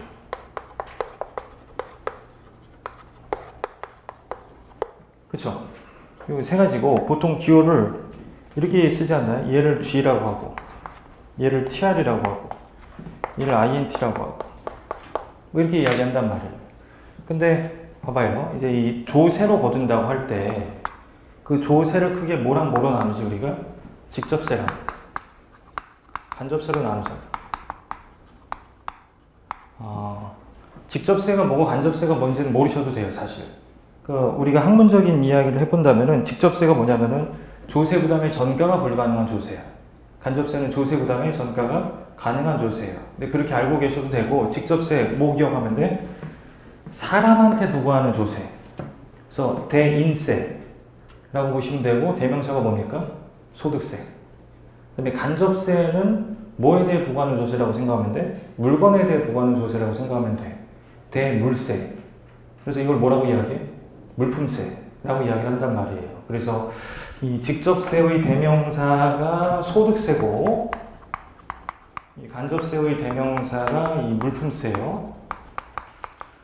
근데 이제 경우에 따라서는 이 물품세를 부과하는 방식이 나는 얘네가 이 물건을 하나에 얼마의 가격으로 거래하느냐와 관계없이 하나당 그냥 1,000원씩 내 라고 하는 경우도 있죠.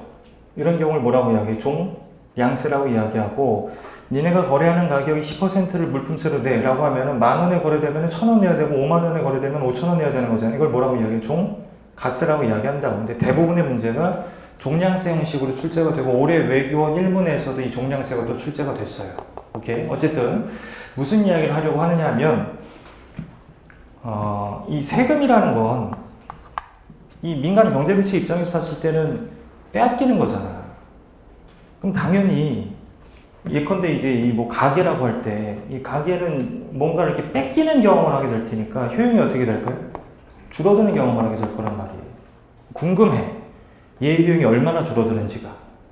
오케이? 그런 것들을 이제 우리가 배워야 된다는 거고, 요 녀석들 중에서 이거 있죠, 이거. 이전 지출이잖아. 그쵸? 요 이전 지출을 보통 뭐라고 생각하면 되느냐면은 이 보조금이라고 생각하면 돼.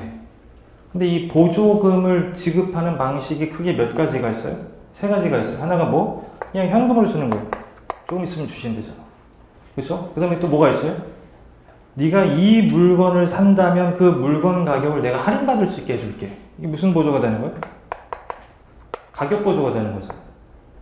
아니면 내가 뭐 이제 공부 끝내고 집에 왔더니만 우리 집 앞에 뭐 이 쌀 한 가마가 이렇게 있는 거예요. 그러니까 물건으로 주는 경우가 있단 말이에요. 이거 무슨 보조라고 이야기해? 현물 보조라고 이야기한다고. 그 올해 재정학인가? 5급 공채 재정학인가 해서 요거 두 개 비교하는 문제가 나왔더라고. 어쨌든 이제 우리가 해당 파트 들어가면 보도록 할게. 자, 그럼 이건 이제 받는 거잖아. 그럼 받는 사람 입장에서 효용이 어떻게 될까요? 증가하겠지. 얼마나 증가하는지가 궁금하다는 이야기야. 그런 거 공부하는 게 여기 보시면은 3-5번부터 나오는 내용이에요. 3-5, 6, 7 있죠. 이게 바로 누구의 개입? 정부의 개입이 가져오는 여러 가지 효과들이라는 이야기죠. 아시겠죠? 여기까지는요, 소위 우리가 이 가계라고 부르는 경제주체 있지. 이 경제주체의 소득이 화폐액으로 뭐 10,000원, 300,000원, 100,000원 이렇게 주어진 경우를 상정을 했던 거예요. 근데 기억이 나실지 모르겠지만 예비순환에서 나의 소득이 돈으로 몇만 원, 몇십만 원이 있는 게 아니라 X제 몇 개, Y제 몇 개, 이 형태로 있을 수도 있단 말입니다. 그럼 나는 이걸 가지고 시장에 나가서 사거니 팔거니 교환을 해야 되는 그런 경우가 있을 수도 있는 거예요. 이런 경우를 가리켜서 뭐라고 이야기해? 부존재화의 교환 모형이라고 이야기를 해요. 소득이 화폐액이 아니라 물건 몇 개로 주어지는 상황. 그리고 이런 부존재화의 교환 모형으로부터 파생되는 모형들이 밑에 나와 있는 다기간 소비 모형, 그 다음에 노동공급 의사결정 모형이라고 보시면 되고, 이 개인의 노동공급 의사결정과 관련된 굉장히 중요한 주제가 이 재분배 정책과 노동공급이라는 거예요. 이게 이제 올해 입법고시 3문에 출제가 됐단 말이지. 정부가 누군가에게 현금으로 보조를 해주든 가격 보조를 해주든 현물 보조를 해주든 보조를 해주고 있다면요. 이게 소위 우리가 이야기하는 뭐 요즘 그 보편현금, 뭐 보편적 복지 이게 아니라 누군가를 타겟팅해서 이루어지고 있는 정책이라고 하면 어쨌든 왜 하필이면 그 사람한테만 이런 식으로 서브시디를 해주느냐? 그 사람의 삶이 좀 이렇게 넉넉해지기를 바라면서 하는 일이겠죠. 그러니까 쉽게 이야기해서 각종 보조 제도는요, 그 보조를 받는 사람의 가처분 소득이 감소하게끔 하기 위해서, 증가하게끔 하기 위해서란 말입니다. 그럼 이제 소위 우리가 배웠던 무슨 효과가 생기느냐? 소득 효과라는 게 생겨요. 뭐에 대해서? 우리 소비 대상 중에 하나는 여가에 대해서. 여가도 우리가 소비하는 대상이잖아. 근데 여가가 만약에 정상세라고 한다면, 정상세가 뭐죠? 소득이 증가할 때 그 소비량이 증가하는 제어잖아. 그럼 이 사람한테 보조를 해줘? 이 사람의 가처분 소득이 늘어나? 이 사람에게 있어서 여가가 정상세야? 그럼 소득 효과에 의해 이 사람의 여가 소비가 어떻게 돼? 증가한다는 이야기야. 여가 소비가 증가한다는 건 그만큼 노동 시간을 줄이겠다는 이야기죠. 이게 어쩔 수 없는, 소위 이 좀 삶이 팍팍한 분들을 위해서 시행되는 보조 정책이 가져오는 그들의 근로요 감퇴라는 부작용이란 말이에요. 그러니까 여기서 맨날 나오는 이야기가 뭐냐면은 이 사람들 보조 왜 줘요? 왜 해줘? 소득 분배의 공평성 측면에서 해주는 거잖아. 이 분배적 공평성을 개선하기 위해서야. 근데 그랬더니만 이분들이 일을 더해, 덜 한다는 이야기야. 일을 덜 한다는 건 경제 전체적으로 봤을 때 가용 노동 중 일부가 생산에 투입되지 못하는 현상이니까 비효율적인 결과를 가져온다는 거잖아. 이게 그 유명한 공평성과 효율성 사이에 발생하는 뭐예요? 상충성이야. 이런 거 잘 안 물어보거든요. 근데 이걸 물어본다니까, 요즘 다시. 그러니까 그런 것들이 이제 재분배 정책과 관련된 근본적인 고민거리가 된다는 이야기지. 야, 그럼 어쩌란 말이야. 이 효율성 측면에서도 긍정적인 이 재분배 정책이라는 걸 만들 수가 있을까? 있죠. 지금 제가 의도적으로 뭘 누락시켰어? 대체 효과를 누락시켰잖아. 대체 효과에 의해서 여가 소비가 어떻게 되면 돼? 노동 공급이 늘어나려면 여가 소비가 어떻게 돼야 돼? 줄어야 돼. 그러니까 대체 효과에 의해서 여가 소비가 줄어드는 재분배 정책, 보조 정책을 설계를 하면 된다는 이야기예요. 예비생한테 한번 말씀드렸는데 이게 이제 우리나라로 치면 근로장려금 제도에 존재하는 점증 구간과 관련된 논쟁이라고요. 뭐 그런 것들이 이제 거기 그 3-11번 재분배 정책과 노동 공급에서 등장하게 되는 거예요. 왜 제가 이런 부연 설명을 하느냐? 제목이 뭐야? 재분배 정책과 노동 공급이잖아. 왜 생뚱맞게 재분배 정책이랑 노동 공급을 연결 짓느냐 이거지. 바로 그 효율성과 공평성 사이의 상충성을 상징하는 주제이기 때문에 그렇다라는 겁니다. 오케이. 자, 여기까지가 뭐냐면은 소비자, 그러니까 가계의 선택을 무차별 곡선이라는 굉장히 유용한 도구를 사용하여 분석하는 내용이에요. 근데 그 무차별 곡선은 어디서 나오는 애라고 배웠지? 빨리빨리. 무차별 곡선 좀 전에 제가 보여드렸는데 효용함수가 있어야 그거 가지고 무차별 곡선 그릴 수 있다. 그러니까 무차별 곡선을 우리가 그려서 분석에 사용하고 있다는 것은 이 사람의 뭐가 이미 존재한다는 거예요. 효용함수가 존재한다는 거예요. 효용함수는 어디서 나오는 거예요? 이 사람이 선호체계에서 나오는 거예요. 이 사람의 선호체계가 최소한 완비성, 이행성, 연속성이라는 공리를 충족시킨다고 할 때 이 사람의 선호체계를 실수, 연속적인 효용함수로 대표할 수 있고 그 효용함수로부터 무차별 곡선을 그릴 수 있다. 지금 몰라도 돼. 그럼 결국 그 무차별 곡선을 그렸다는 건 이 사람의 선호체계가 완비성, 이행성, 연속성을 충족시킨다고 이미 전제를 깔았다는 이야기잖아. 여러분들은 여러분의 무차별 곡선이 어떻게 생기는지 아십니까? 몰라. 몰라. 근데 왜 함부로 나도 내 자신의 무차별 곡선을 모르는데 얘는 이럴 거야 라고 가정하고 그러느냐. 이런 회의적인 시각이 있을 거란 말이지. 그래서 우리는 그딴 식의 가정 없이 이 사람이 어떤 선택을 하는지를 보고 이 사람이 이런 선택을 한다는 건 왜일까? 이 선택이 더 좋으니까지. 그럼 그걸 바탕으로 이 사람이 뭘 더 좋아하고 뭘 덜 좋아하는지를 뭐 할 수 있게 돼? 추정할 수 있게 되지. 근데 이 데이터가 되게 많이 쌓이게 되면 어떤 이 사람의 선호체계에 대한 추론이 가능해질 거란 말입니다. 그렇게 이 사람의 행동을 분석을 해보자 라는 게 그 밑에 있는 뭐 현시선호 이론이라고 생각을 하면 돼. 현시선호가 뭔지 아시죠? 이 사람은 자신의 선택을 통해 자신의 선호체계를 뭐 한다는 거예요? 드러낸다는 거야. 그럼 그거 가지고 이 사람은 이런 선호체계 가진 사람이니까 이런 행동을 하겠지라고 이제 추정을 해보자는 이야기죠. 그래서 3-13번하고 3-14번이 현시선호 이론이라고 생각하시면 돼요. 3-14번이 뭐예요? 생기비 지수라고 돼 있죠. 이게 바로 현시선호 이론을 바탕으로 한 응용이고 제가 예비순환 때 말씀드렸어요. 이거 1순환 들어가서 설명드리겠습니다. 오케이? 예. 그래서 여기까지가 이제 확실성하고 소비자 선택 이론이 되는 거예요. 이제 써드릴게요. 이 가계의 또는 가계라는 경제 주체의 행동 원리를 분석하는 큰 틀은요. 확실성. 또 하나가 이 불확실성.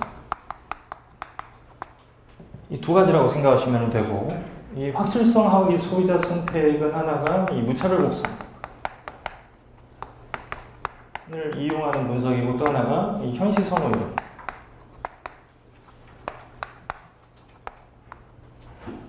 이라고 보시면 돼요. 그리고 이제 이 안에서 굉장히 많은 내용들이 있었잖아요. 그쵸? 그리고 이제 불확실성하고 이 소비자 선택도 크게 뭐 두 가지 정도로 우리가 나눌 수 있을 것 같은데, 하나가 바탕이 되는 기대 효용이고,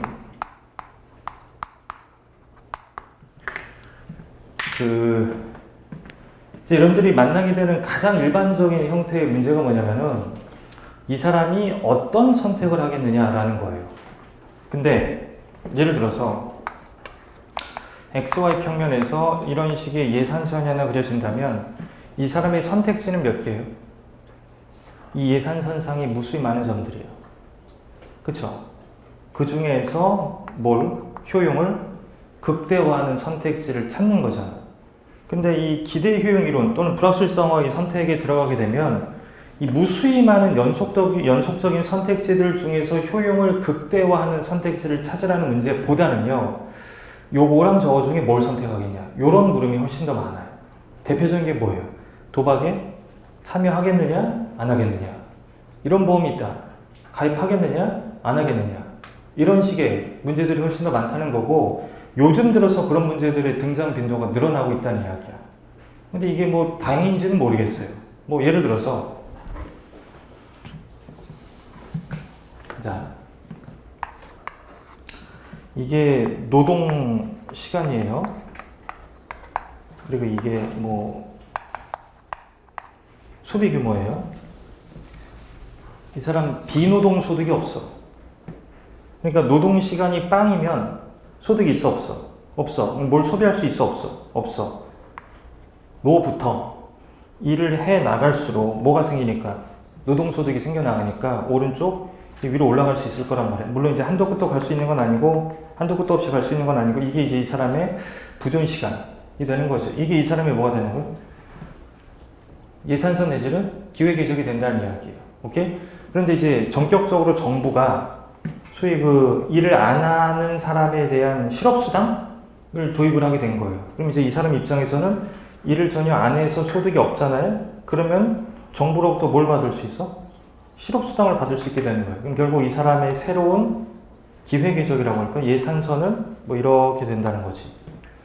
그쵸? 자, 원래 이 사람 이런 실업수당이 도입되기 전에는 이런 선택을 하던 사람, 이런 선택. 지금 제가 그린 게 뭐예요? 무차별 곡선이에요. 이거 이 사람에게 재화예요, 비재화예요? 재화죠. 이 아닌 사람도 있겠지, 그치? 재화예요. 이건 뭐야, 이거? 왜? 이거 왜? 여가가 재화니까. 여가는 많이 소비할수록 효용이 증가하는 애지. 근데 여가를 많이 소비할수록 노동 공급이 줄어들잖아요. 그러니까 노동 공급은, 노동 시간은 줄어들수록 효용이 늘어나는 애라고. 그러니까 효용이 증가 방향이 어디야? 여기잖아, 여기. 근데 이제 이 방향으로 갈수록 효용이 증가하는 건 사실인데, 제가 무차별 곡선을 이렇게 그렸지. 이건 이미 제가 무슨 가정을 깐 거예요? 선호책의 볼록성이라는 가정을 깔았어요. 이비슨한테 배웠던 거 기억나세요? 선호책의 볼록성을 가정한 다음에 효용의 증가 방향에 대해 무차별 곡선이 오목하다. 오케이? 어쨌든 이 사람은 이런 선택을 하던 사람이야. 그럼 문제에서 물어보는 거지. 이런 실업수당 제도가 도입되면 이 사람의 선택은 어떻게 되겠느냐? 이 그림을 그린 사람이라면은 일을 해, 안 해? 안 한다는 이야기예요. 뭔 얘기인지 아시겠죠? 자, 다시 하기 위해서 보세요. 이 사람이 원래 뭐 이런 식의 선택을 하던 사람이야. 그러면서 여기를 지나는 이 사람의 무차별 곡선이 이렇게 나타나, 이렇게. 그럼 이 사람은 설령 이 실업수당 제도가 도입된다 하더라도 그때 이 일 안 하면서 실업수당 받으면서 누리는 효용이 이만큼 일해서 이만큼의 소비를 스스로 해내는 상태에서 누리는 효용이랑 어떠니까? 같으니까 무차별하게 느낀다는 이야기예요. 그럼 이제 이 사람을 기준으로 이 사람보다 임금을 더 많이 받는 사람이 있을 수 있잖아요. 이 사람보다 임금을 더 많이 받는 사람은 예를 들어서 예산선이 이렇게 더 가파르지 않을까? 왜 이런가? 시간당 임금이 더 많다는 건 오른쪽으로 항상 갈 때 위로 더 많이 올라갈 수 있다는 이야기잖아요. 그러니까 기울기가 더 가파를 거 아닙니까? 근데 이제 이런 예산선을 가진 사람 중에서 예컨대 뭐 이런 선택을 하던 사람이 있다고 할게요. 오케이? 근데 그 사람의 선호체계가 이 사람의 선호체계랑 똑같다고 할게요. 그럼 이제 이 사람은 무차별 곡선이 뭐 이렇게 지나고 있었다고 볼 수 있겠죠. 이 사람은 이런 실업수당 제도가 도입된다 하더라도 그냥 하던 대로 움직일 거란 이야기예요. 그러니까 자꾸 요즘 들어서 이 대안이 두 개가 나오는 경우들이 생긴다는 이야기예요. 아시겠죠? 근데 그 두 개의 대안 중에 이제 하나가 그냥 문제에서 주어지는 경우가 있고 아니면 그 하나를 내가 찾아야 되는 경우가 있어요. 그러니까 우리가 이제 뒤에 진도 나가다 보면 아시겠지만 올해 입법고시 산문에서 우리는 이런 점들을 찾아야 돼요. 실제 문제에서. 그래서 이렇게 일하면서 누리는 효용이랑 일 안 하고 뭐 받을 때 효용? 실업수당 받을 때 효용. 근데 일하면서 누리는 효용은 이 사람이 찾아야 되는 점이에요.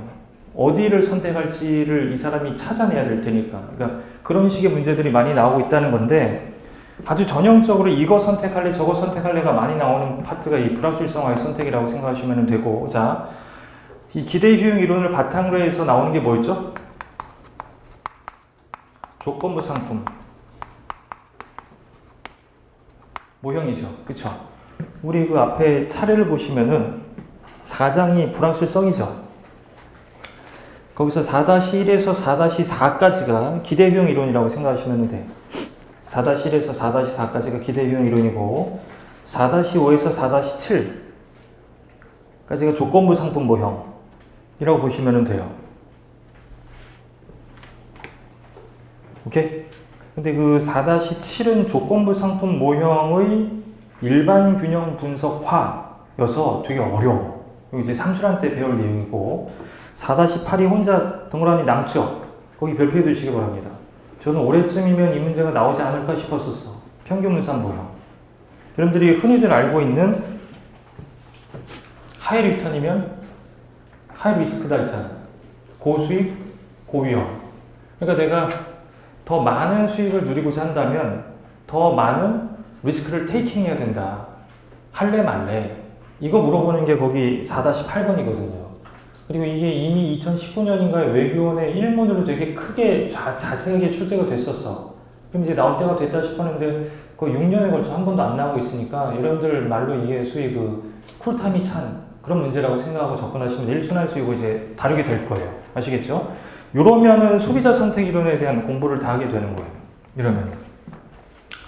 그리고 나서 대표적인 또 하나의 경제 주체가 누구예요?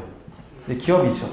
이제 기업을 이제 생산자라고도 이야기하는데 이런 이야기를 그냥 좀 가볍게 해볼까요? 뭐냐면은 가게와 기업이 만나서 거래하는 장소를 우리가 뭐라고 이야기하지?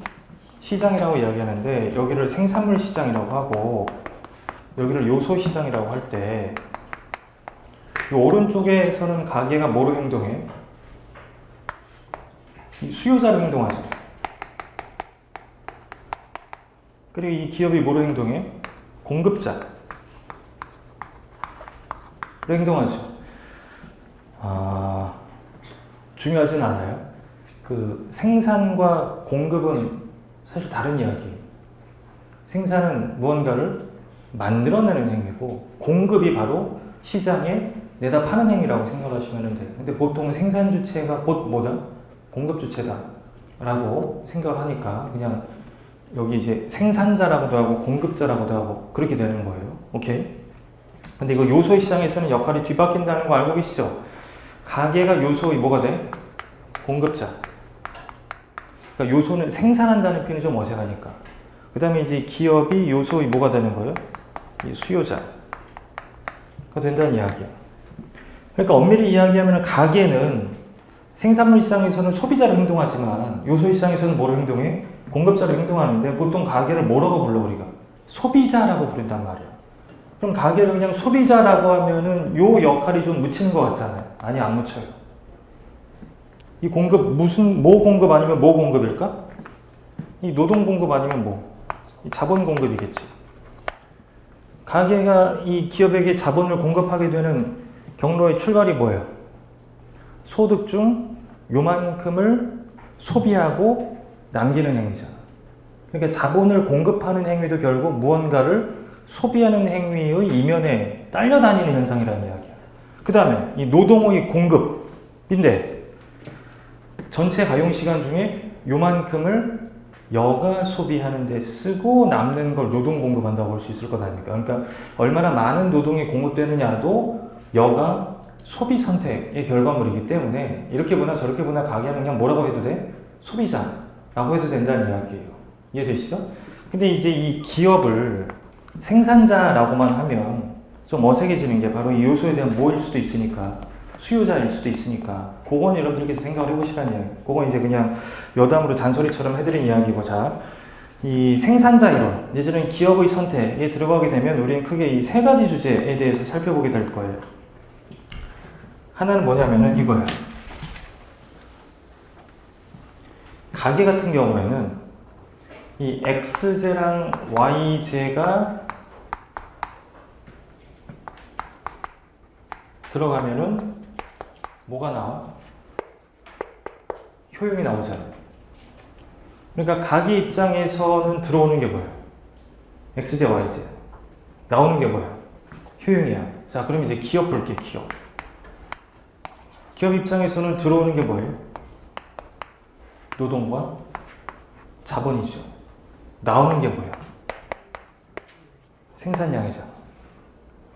그래서 결국 이만큼의 X제, Y제를 소비하면 이만큼의 효용이 생겨를 연결시켜주는 함수가 뭐가 되는 거예요?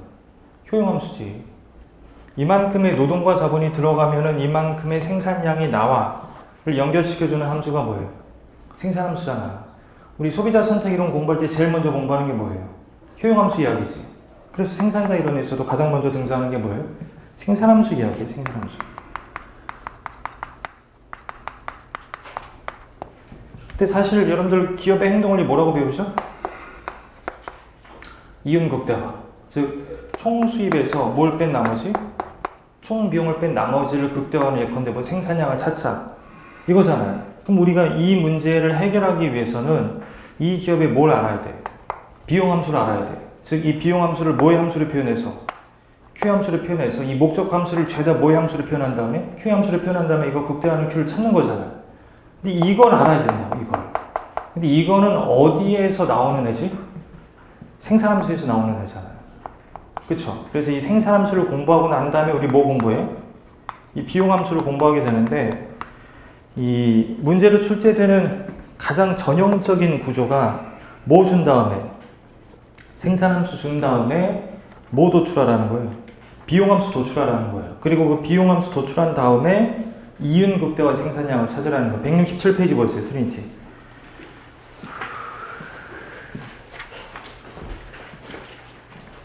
(167페이지) 거기 대표 기출 문제 보세요.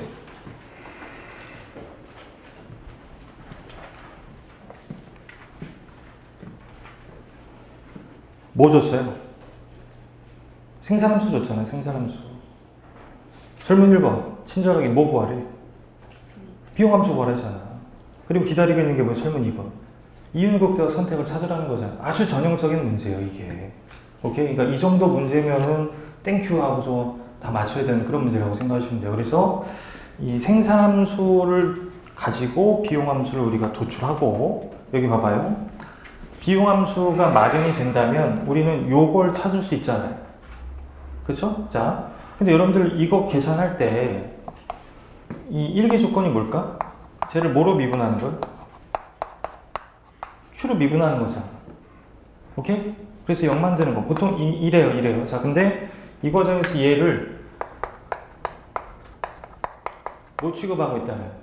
상수 취급하고 있다면 이 기업이 뭘 행동한다는 거고, 가격? 수용자를 행동한다는 거고, 얘의 의미는 아마 이럴 거야. 뭐?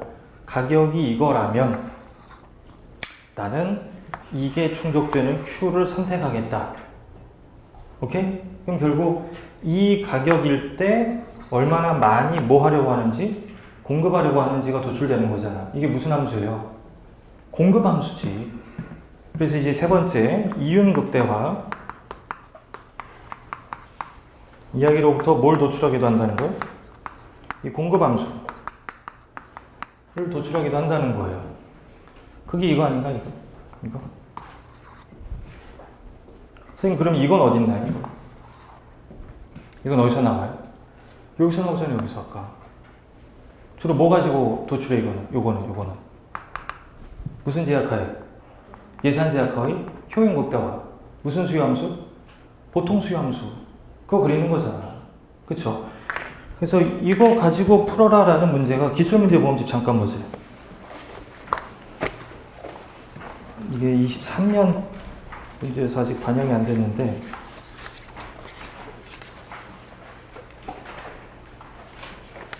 24년 죄송해요.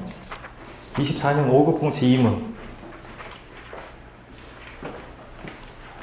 24년 5급 공채 2문 완전 경쟁 시장 안에 있는 개별 기업의 생산함수는 거기다 생산함수 줬죠. 오케이. 자, 생산함수 주고 설문 1번 뭐 구하래? 단기 공급 곡선을 구하래서. 그럼 원칙으로 가면 어떻게 가야 돼? 생산함수 가지고 뭐 도출하고 비용함수 도출하고 그 비용함수의 이윤함수 비용함수를 통해서 이윤함수 만든 다음에 그 이윤을 극대화하는 뭘 찾는 거예요? Q를 찾는 거예요. 오케이? 어떻게 하는지 아시겠죠? 근데 이제 봐봐. 밑에 설문 2번 시장에는 75개의 이론 기업이 있대. 그리고 시장 수요함수는 그거래. 그럼 이제 시장 수요함수 구해놨으니까 여러분들이 위에서 노출해 놓은 개별 기업의 공급 곡선을 75번 무슨 합하라는 거예요? 수평 합하라는 이야기야. 그래서 뭘 구하래? 균형을 구하라는 이야기잖아. 이해되시죠? 이 당시 이 문제가 점수를 그냥 주시는 문제였어요. 네 문제 중에. 쉬운 문제란 말이에요. 오케이? 그래서 구조가 대충 어떻게 나오는지 아시겠죠? 생산자료는 사실 거의 뻔해. 뭐 주고 생산함수 주고 뭐 구한 다음에 비용함수 구한 다음에 해가지고 이윤극대화 행동원리를 찾으라는 이야기예요. 근데 아까 그 우리 트리니티에서 잠깐 봤던 그 이상한 생산함수 있었죠? 거기는 무슨 기업이었어? 벌써 잊어버리셨어. 독점 기업이었어. 아까 그거는. 그리고 독점 기업은 가격 수용자야, 가격 설정자야? 가격 설정자잖아. 그러니까 걔한테는 뭐가 없어? 공급 곡선이라는 게 없어. 그러니까 얘가 자신의 이윤을 극대화하기 위해 선택하는 점을 찾으라는 문제가 나오는 건데 여기서는 이 완전 경쟁 기업이잖아. 그럼 뭐로 행동해? 가격.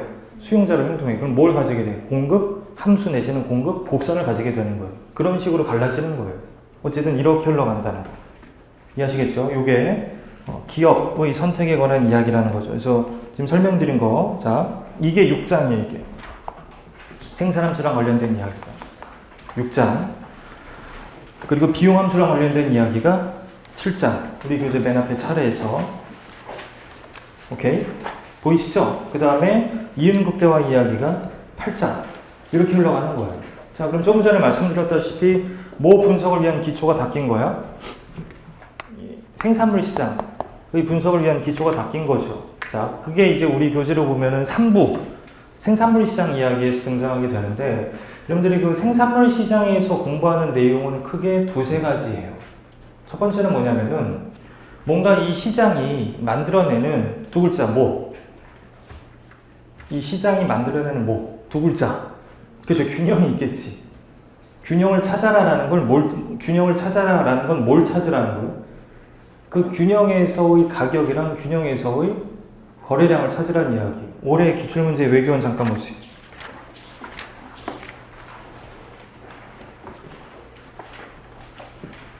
올해 기출문제 외교원 1문.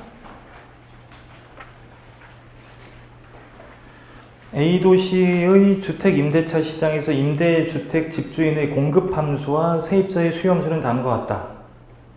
보이시죠? A도시가 임대차 시장에 대한 다음에 두 가지 정책을 고려하고 있을 때 물음에 답하시오. 뭐 P, Q 어쩌고저쩌고 나오죠. 근데 그 시장이 무슨 시장인지 뭐 완전 경쟁 시장인지 독점 시장인지 과점 시장인지 독점적 경쟁 시장인지에 관한 이야기가 있어 없어? 있어요. 어디 있어? 공급함수에 있잖아. 그럼 기업들이 가격, 수용자로 행동한다는 이야기예요. 선생님, 근데 왜 한 번도 소비자들은 가격 수용자로 행동하는지 안 따져요? 아니, 가격 설정자로 행동하는 소비자가 있나? 그 어떤 소비자 또는 어떤 소비자 집단도 전략적으로 이 시장이 만들어내는 가격에 영향력을 행사하는 게 거의 불가능에 가까워요. 그러니까 소비자들은 그냥 다 뭐라고 가정을 해버려. 가격, 수용자라고 가정을 해버리는 거니까 이 시장은 완전 경쟁 시장이에요. 오케이? 그래서 이 문제는 일단 그 Q 서플라이랑 Q 디맨드 가지고 완전 경쟁 균형을 찾아내라는 이야기예요. 그거 가지고 출발을 해야 돼. 그래서 아마도 여러분들이 그림을 그려보시면은 이렇게 그려질 거예요. 이렇게.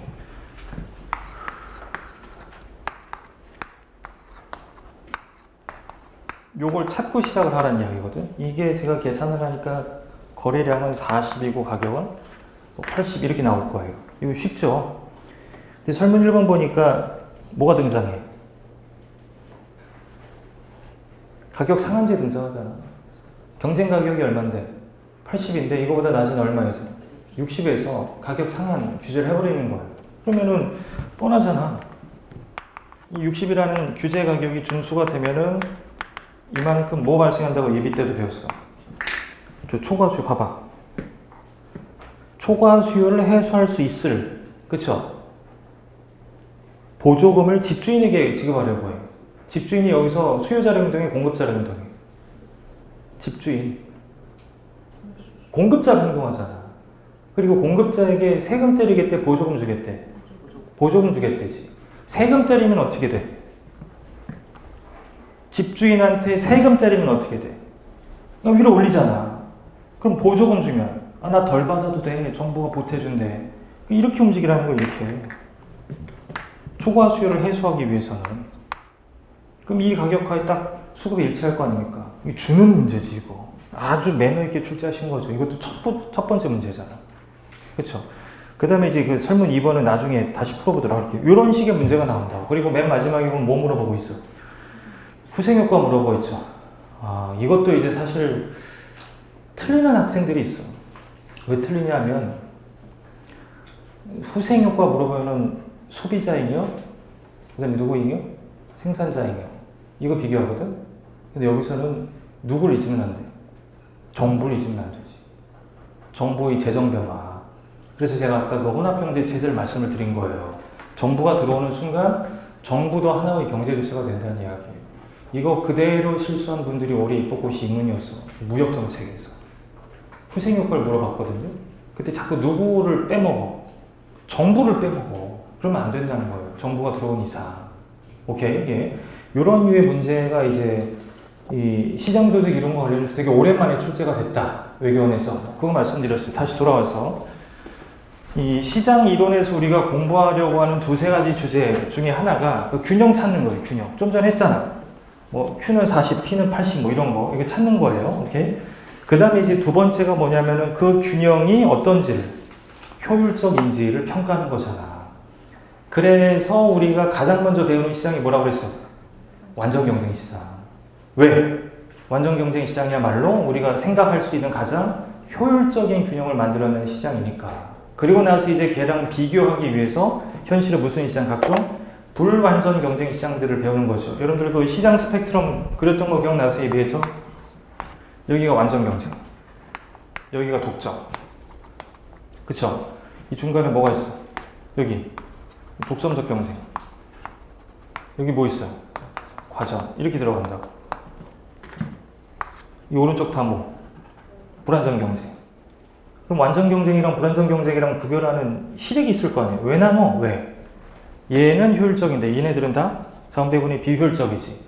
자원배분이 효율적인지 비효율적인지를 가장 간단하게 판단하는 방법이 뭐예요? 뭐랑 뭐 비교하는 거야? 이거 비교하는 거지. 그렇죠? 오직 완전 경쟁 시장에서만 이렇고 나머지 불완전 경쟁에서는 다 어때? 이렇죠. 물어봅시다. 이러면 왜 비효율적이에요? 이렇게 대답하지 마세요. 이게 효율적이니까. 이렇지 않으면 비효율적이죠 뭐. 그러지 마시고. 이러면 왜 비효율적이에요? 그러니까 왜 후생이 감소하냐고. 무슨 파레토 효율이야. 왜 이러면 비효율적이에요? 좀 전에 힌트 다 드렸는데 소비자는 어차피 이렇게 행동하고 있을 거예요. 소비자는 다 가격, 수용자를 행동하잖아. 거기에 뭐 맞춰가면서 자신이 소비로부터 느끼는 한계편을 맞춰가면서 이러면 어떻게 소비량 늘려주려? 늘리죠. 어디까지? 여기까지. 그러니까 이거는 그냥 알아서 실현되는 현상이 아니라 항상 누가 문제가 되는 거예요. 누구 행동이? 기업의 행동이 문제가 되는 거예요. 기업이. 근데 이렇잖아? 그럼 결국 어떻게 돼? 이렇잖아요. 근데 저 외부성 이야기했어, 안 했어? 안 했죠? 외부성이 없다고 가정한 거야, 그러면. 외부성이 없으면 얘는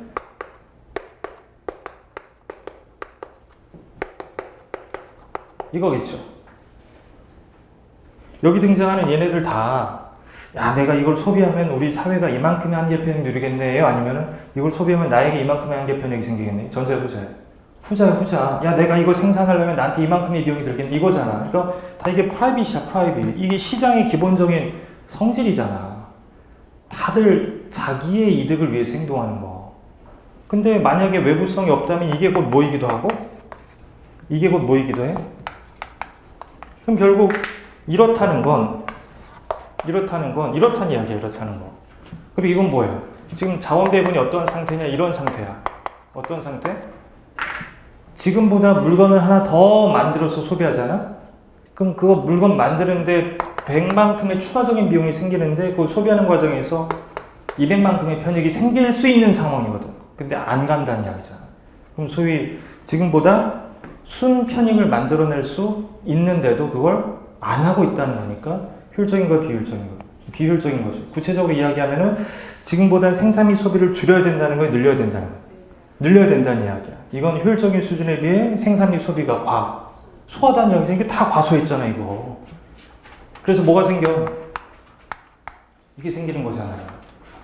과다해도 생기고. 이게 올해 외교는 1분이었단 말이야. 원래 균형으로부터 벗어났을 때 후생 효과에 대해서 설명을 하고 그런 것들. 아시겠죠? 그래서 이 시장 이론에서 우리가 배우게 되는 두세 가지 주제 중에 두 번째가 그 시장이 만들어내는 균형의 뭘 평가하는 거예요? 효율성을 평가하는 거예요. 보통 거기서 끝나. 근데 간혹 뭘 물어보기도 해? 야, 소비자 힘이 얼마냐? 생산자 힘이 얼마냐? 이거 공평하냐? 이거 물어보는 경우도 있단 말이에요. 자주 등장하는 건 아닌데 간혹 뭐를 따지기도 해? 분배적인 공평성을 따지기도 한다는 이야기예요. 오케이? 근데 균형이 형성되는 원리라던가 그 균형이 효율적인지 여부라던가가 다 뭐에 따라 달라져?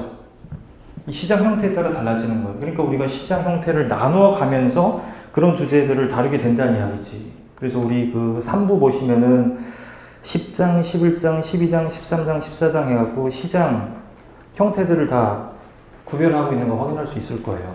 주제가 제일 많은 게 몇 장이에요? 과점시장이지 뭐. 자, 한마디만 하고 잠깐 쉴게요. 이 시장이 어떤 균형을 만들어낼까가 궁금하지. 그게 첫 단계니까. 근데 이 시장이 어떤 균형을 만들어낼지는 이 시장에 참여하는 경제 주체들이 어떤 행동을 하는지가 결정하겠지. 소비자는 뻔해. 가격 수용자가 행동해. 그럼 결국 누구의 행동을 얘가 문제가 되는 거예요? 기업 행동을 얘가 문제가 되는 거예요. 기업이 어떤 행동을 하느냐에 따라 이 시장이 만들어내는 균형이 달라지잖아요. 예컨대 독점 시장인데 이 독점 기업이 가격 차별을 안 할 때랑 할 때랑 균형이 달라지는 거잖아. 이해되시죠? 또는 과점 시장인데 이 과점 기업들이 협조를 할 때랑 협조 없이 독자적으로 행동할 때랑 이 과점 시장이 만들어내는 균형이 달라지는 거잖아요. 그래서 우리가 맨날 분석하는 게 기업들의 행동원리라고 생각하시면 돼. 오케이? 그러니까 이 양상이 이래요. 그 소비자 선택 이론에서 이 가게의 행동원리를 집중적으로 탐구를 해. 질릴 만큼 막 되게 많은 주제를 탐구를 해. 그 다음에 생산자 이론 들어가면은 생산자의 행동원리 별거 없잖아, 사실. 그러다가 이제 이 시장 이론 들어가서 독점 기업이면 이런 행동 양식을 가질 수 있고 과점 기업이면 이런 행동 양식을 가질 수 있다고 거기 다 터져서 등장하는 거라고 생각하시면 돼요. 그러니까 결코 가게의 행동 원리에 비해서 기업의 행동 원리가 단순한 건 아니라는 이야기예요. 예를 들어서 그 14장 보시면은 과점 시장이 어떤 균형을 만들어내느냐는 결국 그 과점 기업들의 행동 양식에 따라 달라진다고 배웠죠.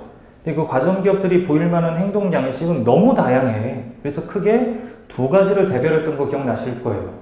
독자적 행동, 협조적 행동.